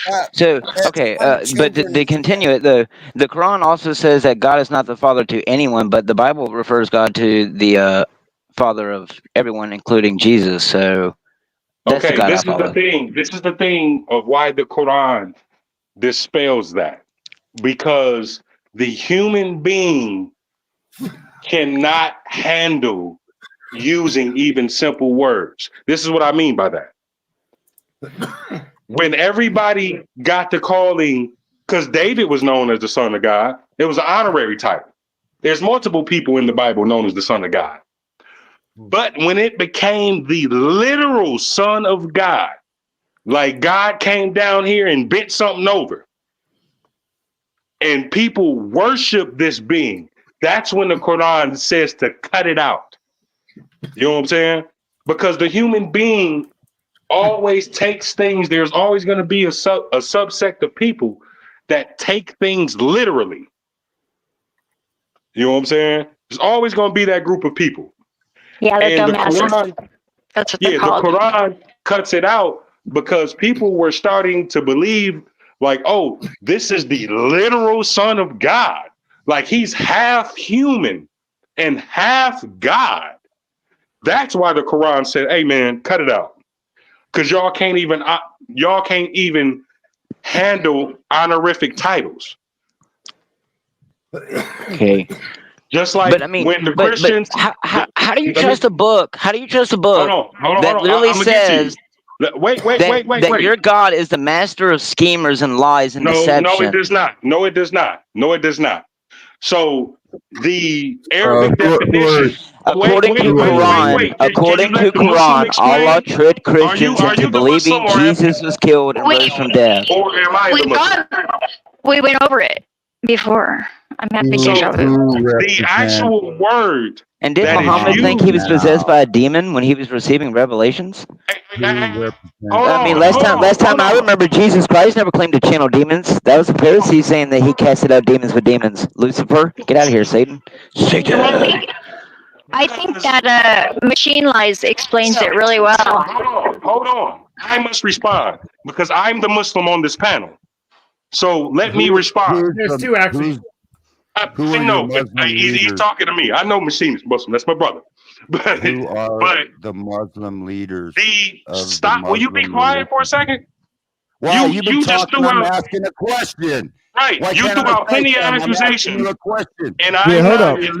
Here, hold up, everyone. We got three questions on the table. We have three distinct questions on the table. We got two questions from. I didn't know he was trying to answer a question. Yeah, we got two. We got two from Television, and then we got one from Rocky. So the two from Television are basically, I guess he said one that that basically the Quran teaches deception, and then the second one was the satanic verses. So you can go ahead and cover those ones, and then we'll let Rocky ask his question as well to the panel, and we'll engage Rocky's question. Thank you guys so much. Okay. And then I gotta get out of here after that. But yeah, thank you guys for being on the panel. But blessings. Go ahead, guys. The best translation that the word uses is planners. It says that the people plan and Allah plans, and God is the best of planners. You can't outplan and outsmart God. Yes, I've heard this before. But, I mean, that could be said about any word. See, that's what I'm saying. That these people grab Quran and they translate a word, and the word deceiver is actually a whole nother Arabic word than the word that's used. The words that is used best equate with planning, with thinking something out. So it says that Allah plans, the people plan, and Allah plans, but God is the best of planners. So no matter how smart you is, Ninja, you're not gonna outsmart God. Don't care what plan you come up and cook up with. What's the Arabic word for deceiver? There wouldn't be an equivalent. That there most likely wouldn't be like a perfect equivalent word. Yeah, it wouldn't because they have so many different meanings. But I will go with the base word. But let's go with the satanic verses. That's a totally bunk hadith. It's easy to. So listen, the satanic verses, that is a hadith only reported in Sunni sources. You know what I'm saying? We don't acknowledge that. And the imams from the Ahlul Bayt don't acknowledge that either. That was printed by the Umayyad dynasty. And then Rocky, what's your question? Let's let Rocky come in. I'll go ahead and ask you a question, Rocky. And what's your question? No offense, I just want to say this real quick. And that's why when like a lot of the Sunnis get mad at Salman Rushdie and be like, we need to kill him. I'll be like, dude, no, kill yourself, nigga. You the one that got this crazy ass hadith. He didn't just pull that out his ass. He pulled it out from your distorted traditions. Yeah, so okay. So who are your leaderships are called hadith? No. Hadith means a saying. Who are what's your leadership? Do you have like church fathers or teach? Huh? My bad. I couldn't hear you. It was like a whoosh when you said what are something. What you say? He has what's the leadership in Islam? Well, okay. In Shia Islam. Follow-up question. Okay, I got you. In Shia Islam, the leadership is as follows. The Quran, the Prophet, the 12 Imams proceeding from the Prophet. And then after that, you have the scholars who we call mujtahids, which you know today inform as Ayatollah. So 13 again. Okay, my just follow-up like question is Christianity. my follow-up question. Okay, I recently, a couple years or two ago, the Pope was having a gathering, some kind of world religious gathering, and I saw a bunch of Muslims and Hadiths and Christians and everybody there. Hold on, real quick, wouldn't go- because I don't want you I to get wouldn't go confused. there, but A I'm trying to hadith is a explain. saying I of the haven't. prophet of the Okay, imam. It's not a person. and then I want to make a statement after my questions. Did you hear me? No, I didn't hear you. I said I don't want you to get confused because I want to make sure you get this straight. A hadith is not a person. A hadith is a saying of the prophet or the imams. What I said was there was a world gathering at the Vatican. I know, and you said it was scholars and hadith there, and I'm like, no, bro. I mean, books of hadith can be there, but hadith is not a person. Muslim leaders, whoever they were, representing the Muslim community, just like there were Christians representing the Muslim community, all coming together at Rome, and for unity, for this unity thing. What I'm saying is that I believe there's evidence that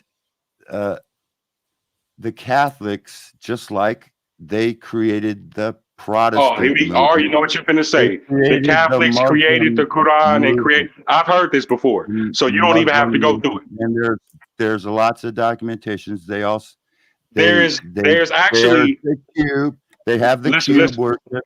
They have the Fatima. They have they have a Fatima they look to, just like listen. Mary. Wait. Hold up. Just stop explaining because I already know where you're going. Okay? I just spit out your whole little diatribe that you were about to go in. There's no need to go into it because I know where you're going. Okay? About the Catholics supposedly inventing the Quran through Warwick, the Christian man was married to a was nun, the cousin. Wait. Because I'm finna spit out everything you about to say, because I've heard this a million times before. I've debunked it a million times before. So just chill back, enjoy the ride, brother. Yeah, you debunked it. When, number one, Rome had nothing to do in Arabia. This is the reason why. Oh, wait. The Romans never bothered with Arabia, neither did the Persians, because the Arabs were seen as backward and ignorant and not even worth conquering. That's how they were seen by the rest of the world. That's why you never really You make excuses about Mecca and the cube. You make excuses about all this stuff that's not idol worship. It's just another part of Rome. It's not idol worship. It was created by Rome. There is no excuse. Because I clearly stated that the building is not the creator. Listen. When you go into our beliefs, especially the Shia Muslims, they asked Imam Ali, can you see God? Mohammedanism was created by the Catholic Church. I think that the Catholic Church was created by the Romans to make more docile Jews. Yeah, I mean, the Catholic Church was created by the Romans, but not to get off subject. Yeah. But the Romans didn't have anything to do with the creation of Islam. Yeah, in fact, the Quran predicted the downfall of the Roman Empire. Rome is dead. It's questionable whether it actually did die. Yeah. Well, it's still here. Hey, listen, I agree, but I'm talking about that version of it back then. Yeah. So there's no evidence that the Roman Empire had anything to do with the making of Islam. I didn't say the Roman Empire. I said the Vatican, the papacy.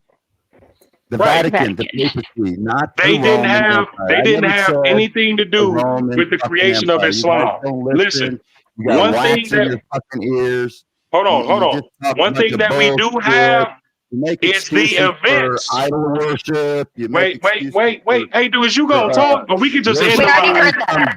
We already heard that. You worship Muhammad, like he's God or something. No, he doesn't. You've lost all credibility, bro. Yeah, no, he doesn't. You know what I'm saying? You've lost all credibility, bro, because every Muslim says the same thing. There is no God but the one God, and Muhammad is his messenger. Not Muhammad is a God to be worshipped. Muhammad is his messenger. Yeah, but That's you what said Muslims so is every say. other prophet. Well, I'm his messenger. See, now you don't just say that's just one. You said if you accept one prophet, you must accept them all, or you cannot accept any. Hey, listen. Tell me about all the other prophets. My bottle tipper friend. Tell me about all the other prophets, bro. Okay, if you want to know about the other prophets, how about you get Islamic books like Hayatul Qulub, which literally means stories of the prophets. Tell me about the other prophets, because if you don't believe in them and don't know anything about them, how can you only believe in one and promote wait. My drunk friend, my tipsy friend. Did I not say that Islam says that 124,000 prophets was sent to mankind? Some you know, some you don't know. Single thing about any of them? What do you mean? I respect them all. The ones that I know. You didn't say anything about any of them other than your one. Because he is the final prophet in our belief. No, he's not the final prophet. He's just the only one that you worship and follow. No, I don't worship Muhammad. This is why. This is why your argument is vain. You worship I'm not talking to a joke, bro. That is the stupidest opinion that you can really have. Like, listen. I'll give it to the other man. We already he has a more valid point of saying that, hey, I think y'all worship the Kaaba. Everybody knows that nobody worships Muhammad. Muhammad is dead. Peace and blessings be upon him. Was written within 20 years of his death. So after his death, so let me also tell you this. After his death, someone wrote the Quran. Can we agree on that? I couldn't hear it. Right. Can we agree on that? Junkies over there tipping the bottle, man. You can't. After Muhammad's death, after his death, someone wrote the Quran. I've seen him Satanist, this is killing me. Right. Why? Because you can't talk? Why is the Satanist much more fucking quiet than the rest of you? Jeez. I'm pretty quiet. Okay. Yeah, you're pretty quiet. Definition of prophet. Now, what was your question again, bro? Because he got happy about it. And I couldn't answer your question straight. I said, I'm a prophet. So, are you asking someone else? I'm going to prophesy in a second here. Hold on. I'm going to prophesy. Listen, I'm not talking. Hey, listen, produce a scripture, do some miracles, and when the government comes to get you, defeat the government using your own body, your bare hands, and no help but the help of God. Then I'll believe you're a prophet. I might take you up on that. You know what I'm saying? And I wouldn't even acknowledge you as a prophet. I would acknowledge you as a reformer, a mujahid, or part of the awliya, part of the saints. That sounds prophecy for you. Jesus is like on sounds the throne, and that's what you were saying. Is going to be he's going to be loosed for a little while, and all hell's going to break out for a little while, and encompass the saints. The real people of God will be encircled. Hey, you know what's crazy though? You know what's the crazy fact? And I just want to say this. And you know, most of the prophets in the Bible, the right path, bro. There's only who one is in charge of most of the prophets' graves in the Bible? There's more than one. Yeah, all roads lead to Jesus Christ. Yep. Exactly. Well, to God. Who is in charge? Anybody answer my question? Who is in charge of most of the graves of the prophets in the Bible? That narrow is the way to Christ. The narrow road, yeah. I'm hearing people over here quoting the Bible and don't even know the Bible. It Yeah, says but broad is the way to shut your mouth. No, it's not. Whoa. Broad is the way to Disrespectful. broad is the way to destruction. Narrow is the way to Christ. Oh my God! Coming from the guy who can't have an intelligent conversation because he's drinking. Y'all agree with that. all right, y'all. Here, hold up. Here, hold on, I love everybody. you. I'm Here, sorry, hold on, Kira. everybody. Here, hold up, everybody. No All right. disrespect to you. This is no, it's all good. It's all good with everybody. Yeah, thank you guys so much for being here. Actually, and I really, We know you Where's gotta the go, bro. Where's the after party? Where's the after party? Machine. You can be a pothead, you can be a drunk or a pothead. Still, are you sober? Yeah, hold on, brother. Sober? I am. Yeah, for sure. Thank you, Rocky. Yeah, what's going on, Issa, my brother? What's going on? Okay. I need you to make a show for only serious talks. Oh, I got you. Anytime. You know, you got my email. You know, it's posted on the channel. Anytime you wanna, you know, just me and you, you know, one-on-one show. I got you, and everybody else on the panel too. I got you guys with the one-on-one shows. You know, definitely. You guys want to have a one-on-one conversation with me? Definitely. We could schedule and plan it 100%. And but no, I'm talking about even with other debaters, like Oh, yeah. serious talks. Yeah, of no course. showing up inebriated. Oh, 100%. I've been waiting. Yeah, I'm here you for know, the I've been thinking serious about talks. starting like a debate league or something like that. Yeah, definitely. Not I'm obviously. definitely 100% on board with that idea. But yeah, No, it's because I don't have the patience to yell over a bunch of mentally ill people. Okay. That's what I'm Yeah, saying. Listen, we Yeah, have you're to used to do just yelling into an something empty room. where everybody gets a certain amount of time to speak their point. Yeah, definitely. Everybody gets like a minute or two to rebuff a point or to answer a question. It has to be supremely structured. You know what I mean? Definitely. Because I've done this before. Like when I was in 15 Iran, minutes. we had debates 15 all the minutes, time amongst the Jews. Because you know the biggest Jewish community outside of Israel is actually in Iran, which is crazy. But I actually hate structured debates. Wait a second, not New York? No one asked you. Shut up. Because you have to be able to interject and clarify points when someone is saying something. You don't want to wait like 100%. however many minutes later. You go, oh, you remember that thing that you said way back then? Can you clarify that? Yeah, Well, that's why I stream it to my channel so that way I can go back and look at it. You give each person like a 15-minute opening statement. Yeah. Like a God damn, I don't need no 15 minutes. 5 minutes. I would say more like a 5 to 10 at the most. Talking all the time. There's got to be other people talking. And everyone I fucking get 2 left, minutes. didn't they? You get 2 minutes. All right, You guys. get 2 minutes. We got you, TML. At least I do. With this propaganda. I said, where's the after party? Satan's house. On my D-Live channel. Yeah, I might After do- party on my D-Live channel. Yeah, I might do a little musical, a little musical thing, I do have in a Discord minute as here. well, but it's not And the same.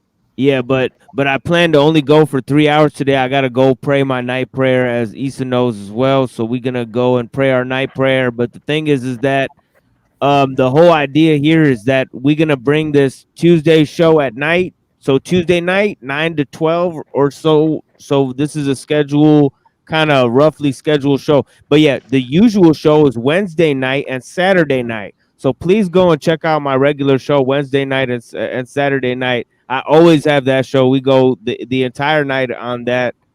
I do, yeah, and I plan to have more structured. Can I ask you a question? Do you you got to pray before midnight or something? No. It's no Going for the like time. Tahajjud prayer, am I correct? Yeah, exactly. Yeah. There's no. That's an optional prayer. It's Yeah, not you got- mandatory. It's not part of you the got Bible. prayers, you got extra prayers. There's all types of times to pray. But yeah. Anyways, I'm gonna definitely go around the panel and let everybody talk and have their and have some closing words for everybody. But yeah, for anybody who wants to do a presentation, especially my brother Issa, I put the email and the number there. You guys could go ahead and call me whenever you guys want and set up whatever you guys want. It's always a pleasure to talk to you guys. But I'm gonna go one by one around. Yeah. But yeah, I'm gonna go one by one around, and definitely I've been planning to set up a serious like debate, or discussion, or like type of thing. So yeah, definitely. If you guys have ideas for that, I'd love to hear it. But yeah, let's go with Zephyr first. I'll just go around from the bottom to the top of blessings. Well, I'm just gonna say, what the fuck for the win? Come on, yay! I'm a cheerleader. Thank you, madam. Blessings. Thank you for being here. Oh, that's beautiful. Nice. Did you make that yourself? Yeah, I'm still making it. It's not done yet, so you can't judge Oh, it. that's excellent. Yeah, that's very Or I excellent. can't judge it. You can judge it, but it's pretty cool. Honestly, Looks I'd Yeah, it is 3D. very there. cool. No, I'd stop there. That's cool as. It's Yeah, almost seriously. done. I Yeah, won't bless overdo you. it. But yeah. Yeah, thank you. Yeah, thank you so much, madam. Thank you so much for being here as always, and for being with me on Thank this you for experience. having me. Of course, anytime. Then we'll go with Rocky. Go ahead, brother. Okay. Yeah. Well, thanks for having me. I just Of course. want to say that the path is narrow, and there's only one way, and it always has to do with Jesus told you who he was. You got to believe who he said he was. He said he was a certain person. He said he was God in the flesh. And if you don't believe that, then you worship a different Jesus. It's a different path you're on. My Jesus Excellent. said that, he said who he was. If you didn't deny who he said he was, then you're following a different Jesus. Thank you for having me. Yeah, of course. Thank you so much, Rocky. Bless your heart, and thank you for being here with me. Thank you. And who else we got? Let me see. How about DK Conspiracy, man? It's been, I love the energy you brought here. Thank you so much for being here with me, my friend. Definitely an honored meeting. What you got to say to these people? You got any wisdom you'd like to share with these people? I honestly thank you for letting me on. For sure. Yeah, anytime. Yeah, I really did even tone myself down. I get people's YouTube channels banned all the time when they invite me on. No worries. I did actually tone myself down. I stream 24/7 on D Live, man, so I'm used to being a lot more full on than what's allowed on YouTube. So I do actually have to tone myself down. But I like robust discussion and shit like we had today. So free speech is about that. Everyone actually being able to voice their opinion. But there does come a time when you got to moderate someone if they're just trying to run the narrative of the conversation. That's all it comes down to. So don't let someone have too much time trying to say just one opinion when other people have other opinions. I mean, I really have enjoyed this, but that was the only thing that I noticed, man.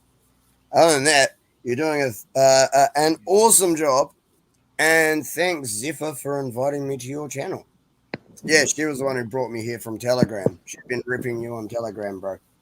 That's excellent. That's excellent to hear. Yeah, thank you so much, DK, man. It's a pleasure to have you here. And yeah, definitely, I'll take everything you said under consideration and try to moderate it more next time for you. Yeah, and you're welcome back anytime. Yeah, for sure. Yeah, well, no, that's what I said. It's like it's only worth saying anything if it's constructive criticism. Yeah, don't worry about offending people, and definitely don't worry about offending me. And speak your mind. Feel free to speak your mind around these parts. Blessings, sir. No, honestly, if I do, you will get banned on YouTube. Well, you know what it is. Within reason. No, I'm serious. Yeah. Dude, maybe you should look at. Are you on Telegram or anything yourself? No, I haven't. No, I haven't looked into Telegram yet. I'm on Twitter and YouTube only. Yeah. Yeah, Discord. Yeah, we do have a Discord. I'll put that in the chat there. Ah, sweet. Yeah, I'll join your Discord. I've got a channel. Yeah, Machine, bro. Yeah. Cool. Yeah. Thank you. Yeah, thank you so much, DK. Yeah, blessings. Oh, see, I'm Yeah. trying to promote you as well. It's like I'm asking if you've got stuff. Yeah. Thank you so much. Yeah. Yeah, and we'll definitely be live tomorrow as well. So thank you so much for joining, GK. Oh, will Peace, you? man. Okay, cool. Yeah, I'll yeah, try and. yeah. Oh no, I'm working all day tomorrow. Oh, I shit. don't work often, but I've got a full day's job tomorrow. So yeah. Yeah, we got one on Saturday too. So yeah. Nice. Cool. Yeah. Yeah, but blessings. Yeah, I'll try and catch you the next time that you're on. Zephyr's supposed to notify me, but I actually got a notification this time.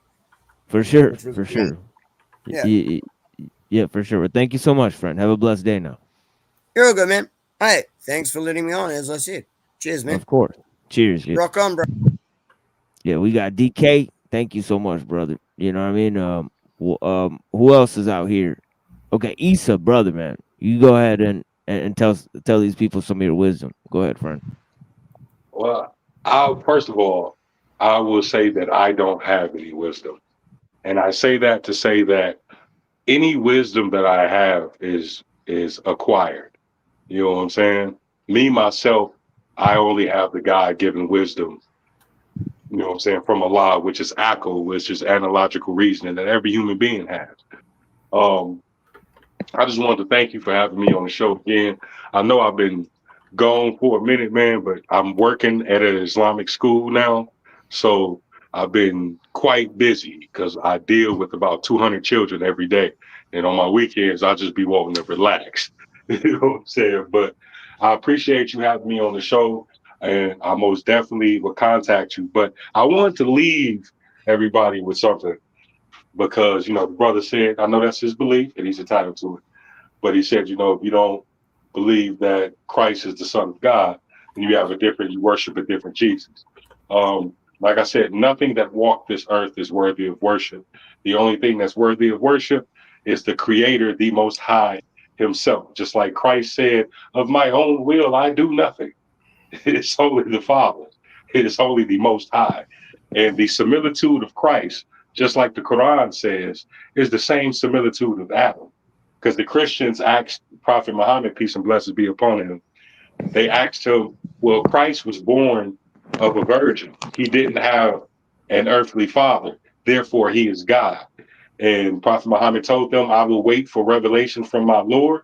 And when the revelation came down, that's what it said. The similitude of Christ is the same similitude as that of Adam. Christ was born through a virgin, had no father. Adam had no father nor mother.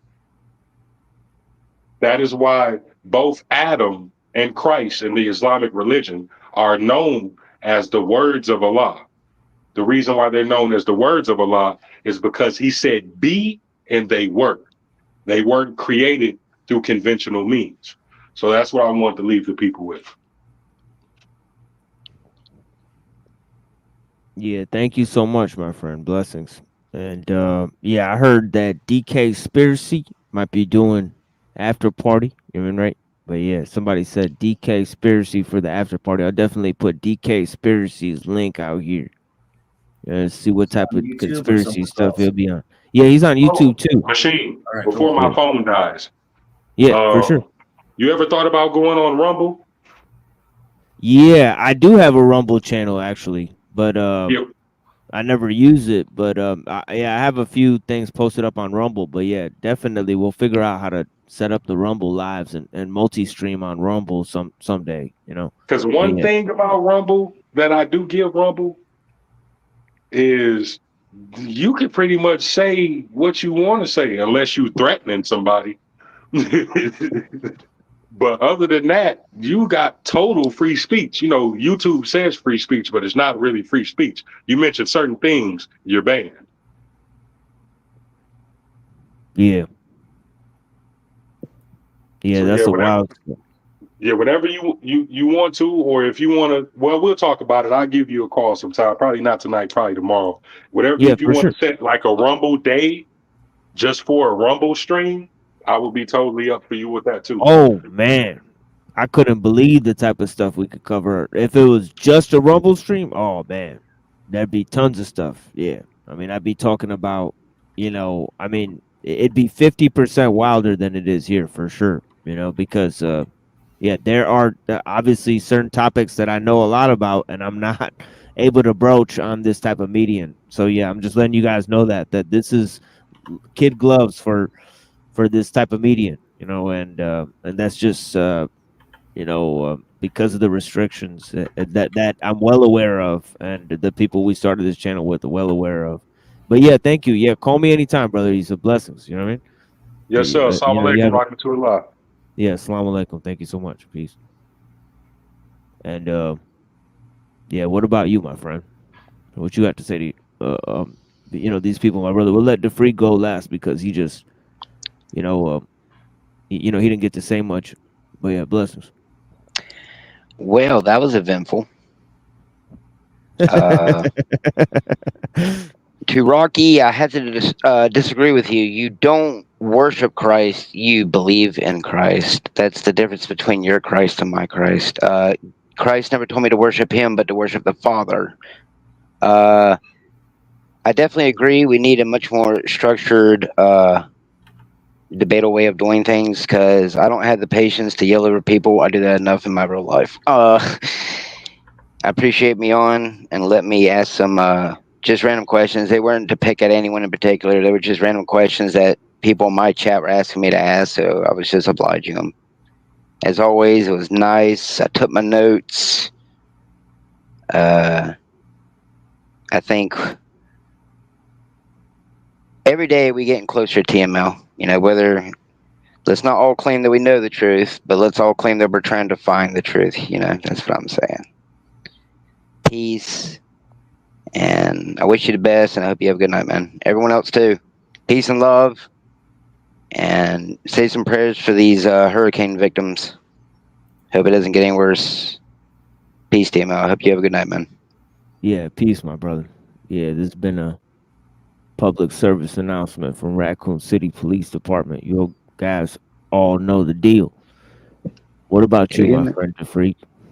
All right. Well, we talk about a lot of Christians will say there's only one way to God. And, what I say is there's only one way to know God. And so if you're Jewish or you're Muslim and you're a righteous person and you're going to be, judged, you may very well be judged righteous and enter into the kingdom just fine. But what I say is if you want to know God right now, if you want to know that you're going to heaven today, right now, you have to put your trust in Jesus Christ because that's the only way to actually witness the Father, to know who he actually really is in terms of like the emotions of God, the feeling of God, the love of God is through him. But that's not to say, other people who are good people, they will be judged, but some of them are very well going to be judged righteous, and you just have to be 51 on the scale and not, less than that. The Catholic Church creating Islam and Muhammad is definitely false. If anything, Muhammad was a rebuke of the Catholic Church at the time. Verse 573 in the Quran would dispute the claim that the Catholics made Islam or Muhammad because it says, Allah is not the third of three. Basically, it's telling the believers in Islam not to say that. But, I could point to verses in the Quran also that kind of show the Trinity itself. So that's kind of irrelevant at this point, but I've just wanted to kind of clear that up. It's not a Catholic fabrication that, Islam or Muhammad was, part of history. They were actually real things. And the Quran is the word of God, in my opinion. It substantiates the Bible. They actually are a great witness of each other. And I think there's one other thing that I wanted to mention, but I forgot now. 1 second. Gosh. Oh, I can't think of it, so I'll just cut out with that, buddy. Appreciate it. Well, that was some real shit. What you had there was definitely scholarly, well poised. It's always a pleasure having you here, my friend. Thank you very much. Yeah, definitely. See, we got the Bible scholar, the freak, numbers rising as he gives his closing statement, of course, because the man is a legend in his own right. Definitely love to the freak. Peace to the homie JG for showing up on the panel. We'll have Soul Reed back one day. Thank you, Soul Reed, for watching the show. Thanks for being here, my friend. The freak, blessings. You know what I mean? Rocky, thank you so much. Yeah, peace and love to you too, sir. And a special thanks to all the people restreaming and all of that type of stuff. Thank you, Sarah. Yeah, respect to you too, Sarah. Blessings. Thank you to Leopard Print for watching. Claude Daly, nice to meet you. Haven't seen you here before. Yeah, blessings. Thank you for being here. I see a couple new faces here. Thank you very much to Zephyr for promoting and being a great friend as well. Much love to you, madam, and many prayers for you. And definitely need like some type of tarot reading from them soon, either Hank or Zephyr. We'll figure out what the future holds. Square Peg Round Hole, thank you for being here. Here's some music for you guys and close out the show. Thank you.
Executionist, y'all know the name.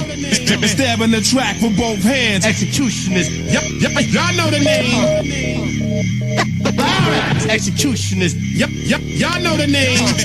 Stabbing the track with both hands. Executionist, y'all know the name. You out there? This is masterful, classical, material wax, imperial tactics. Black shit, I master traps that collapse backwards. All area access passes without practice. Hit them, then I'ma shit on them and spit on them and send faxes. Maximum amount, not the minimal. The orator rock chop like Florida Seminole. Subliminal rap switch, make criminals act bitch. Instrumental in creating the most pinnacle rap shit. Got Tony Braxton looking women collapsing. My beats get beat to stepping like fast acting and acting. Dominant X-Men conference like Pac-10. Backslap, whack rap actors to get a reaction. My venom of rips, cinemas up, then I'm a wreck shit. Then I'm a flip and minister hits on this next shit. DJs collect hits from them to hit the exit at they shows. The front row usually can get hectic. The X shit. Y'all know the name. Executionist. Stabbing the track with both hands together. The four. You out there? Executionist. Y'all know the name. Stabbing the track with both hands together. The four. Forever gonna win. Yeah, check it. You wanna get to my level, but you don't hustle enough. Any attempts on touching my stuff and I'm fucking you up. I'm sick of weak shit winning, nigga. Your rhymes ain't rocking. The good life is a bitch. Seem like everybody cock blocking. The shot clock is running out, letting out the police. I crack the teeth of any nigga with beef. Masterpiece, execution is naturally. Any problems come to Los Angeles and ask for me. Yo, catastrophe, none can match me. Naturally nasty, manually smash your faculty. Verbal assault and battery. Sporadically blast on the capacity crowd and cause casualties. Street savvy, niggas blast me out the navvy. Groupie chick wish she can have me. XZ in back of me, hit like a daiquiri. Accurately, you don't grab me, your skills still latchkey. Y'all know the name. Executionist. Stabbing the track with both hands together. The four. You out there? Executionist. Stabbing the track. The track. Yo, I got my man Rock Raider on the Rob Swift, where you at, son? What? Sinister, make him. Now we ready to go. Last but not least, Total Eclipse. What you don't know? I got a question. Who could see it? I don't know.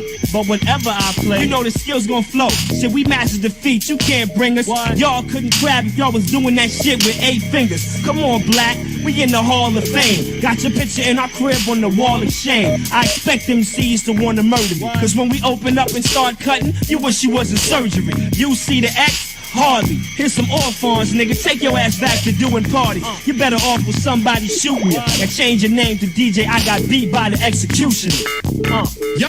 Y'all know the name. Executionist. Stabbing the track with both hands together. The four. You out there? 50,000 in the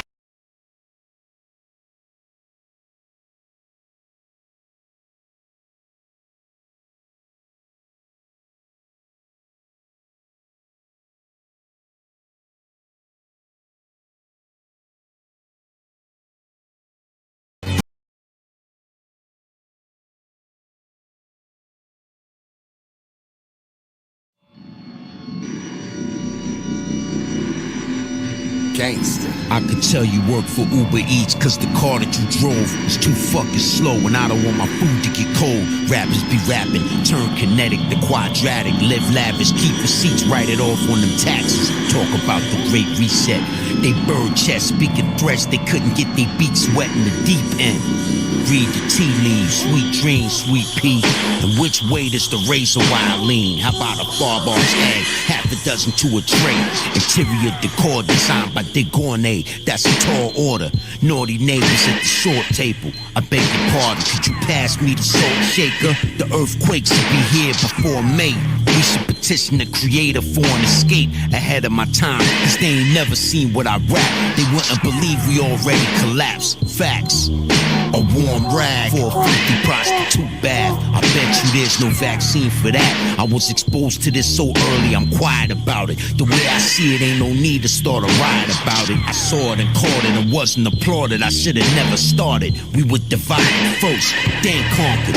It's like a jungle sometimes. It makes me wonder how I got so fucked up. Now I don't trust nothing. Scary and real, like bunch of Avatar gangster. Barely in fights, bunch of Avatar gangster. Bro banging from his keyboard. You should see the streets more. You should keep the G more. He just pressed the record. Scary and real, like bunch of Avatar gangster. Barely in fights, bunch of Avatar gangster. Made soldier, the gauge holder with payola. The weed coming more colors than Crayola. You a troll, you an internet op. You was listening to New Kids on the Block. I'm with a few niggas, trading stock, raising the Glock, bare arms like Doc Octopus. Virtual concerts of VR and the Oculus. Buying property in Earthia, I own everything. Man and machine merge the singularity. You will never be a celebrity. You embarrass me, you a parody. You a charity, you need therapy. Clout chaser who scarily believe his own hype, trying to suck your own cock. Ron Jeremy, pay me in crypto, pay me in mithril. They told me hold on and I did so. Shout my nigga Big Boy, this his idea. And I be stomping in my clear weather brand footwear, yeah. Web 3.0 flow, fuck this industry. AI Drake voice, pick your identity. Non-believers in the mega church, allow me to introduce you to Mars. Now you metaverse, in the metaverse. In verses, reverse course, I spit a better verse.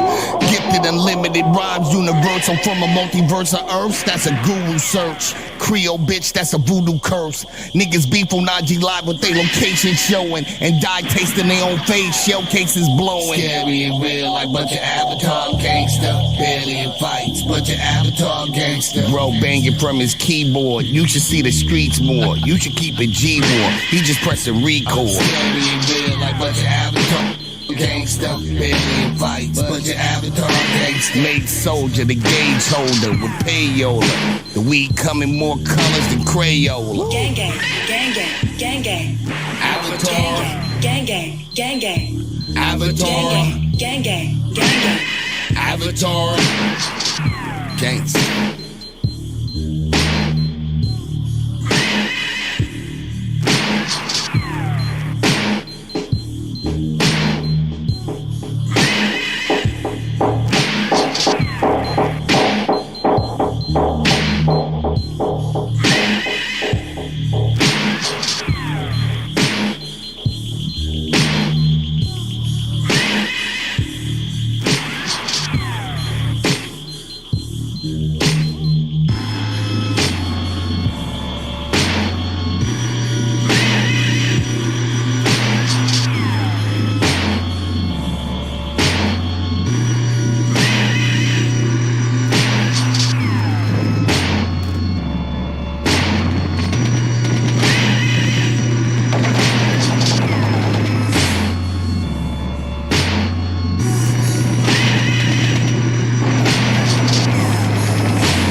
Yo, I shatter dreams like Jordan, assault and batter your team. Your squadron will be barred from rap like Adam and Eve from the garden. I'm carving my initials on your forehead, so every night before bed you see the BP shut off the board head. Reverse that, I curse at the first whack. Nigga with the worst rap, you see ain't worth jack. Hit him with 1,000 pounds of pressure per slap. Make his whole body jerk back. Watch the earth crack, hand him his purse back.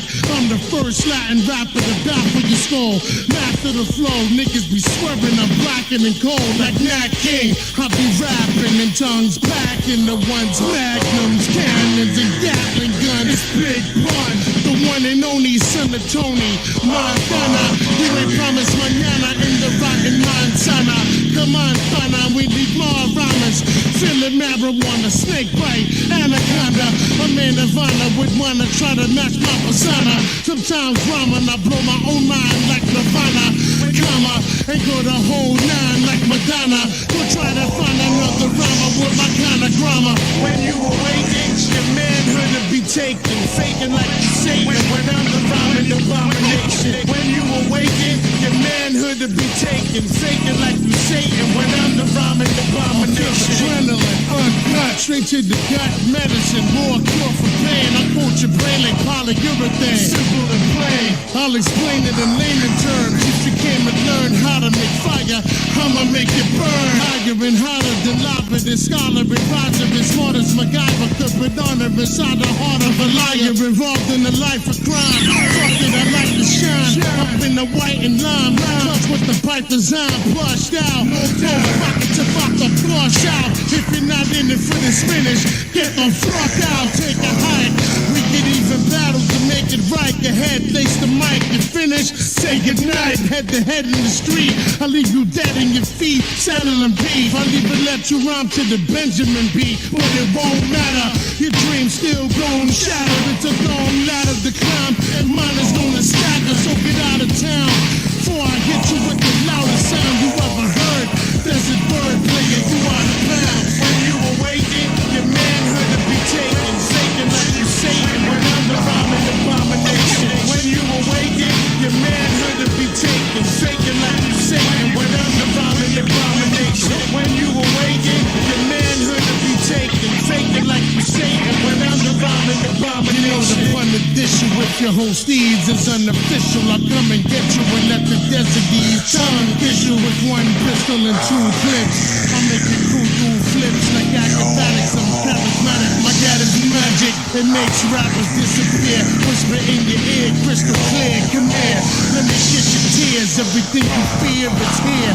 You ain't gotta search further. The first murder's the worst. Now I thirst further for reverse birth. Every verse hurts, every curse word. You're ready more offending than that emerge worse. I thirst for blood like a vampire. Any man claiming his cam's tighter is a goddamn liar. I'll set him on fire, retire your chain of thought, drain a quart of blood out your brain and leave you insane in the dark. The king of New York lays his crown and the boogie down and sprays the town with the Mac hoodie down. I'm no joke. I'll soak your face with the sweeper, die in disgrace. I'll face your death through the speaker.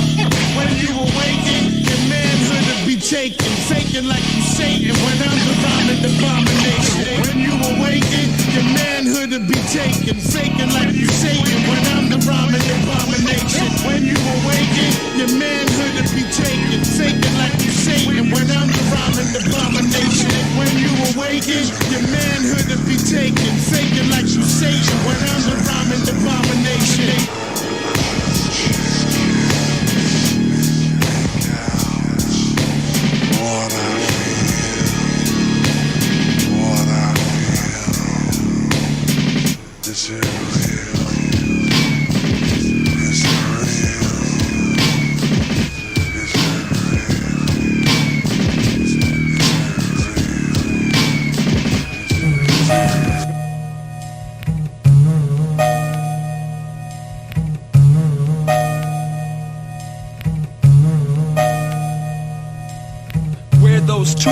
And that ceiling meet, where you'll be peeling me from when the dreams become abilities. The trilogy of growth, I'm at the second level, where every word is special and I'm lost inside the echoes. And when it settles, I touch that third stage. I shuck these mental shackles and blast my way out of that bird cage. Earthquake signifies an active foundation. It's got the posture aching, keeps my head out of these constellations. From this high, I may identify the obstacles. When I get this high, my head becomes a hospital.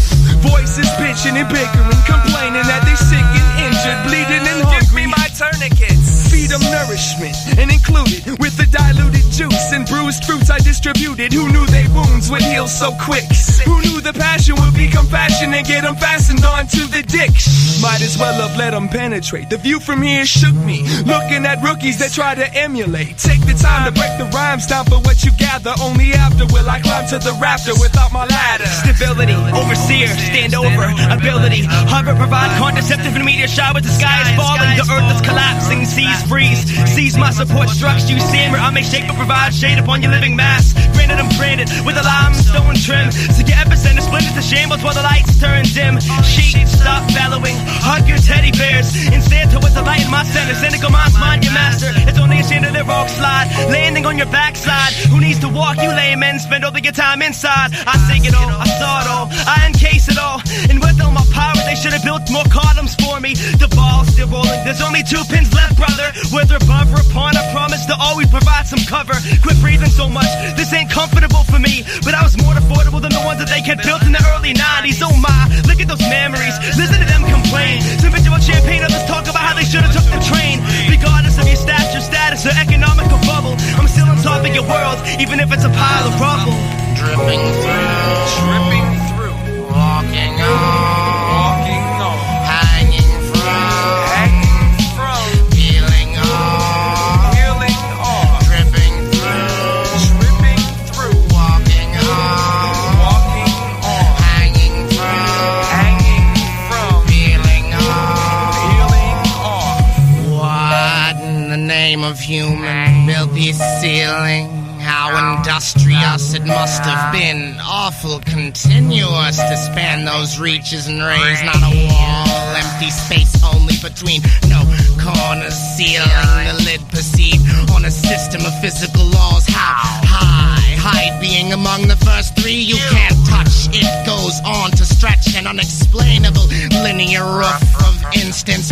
Too relative for shelter. Its protection proposes our challenge to existence.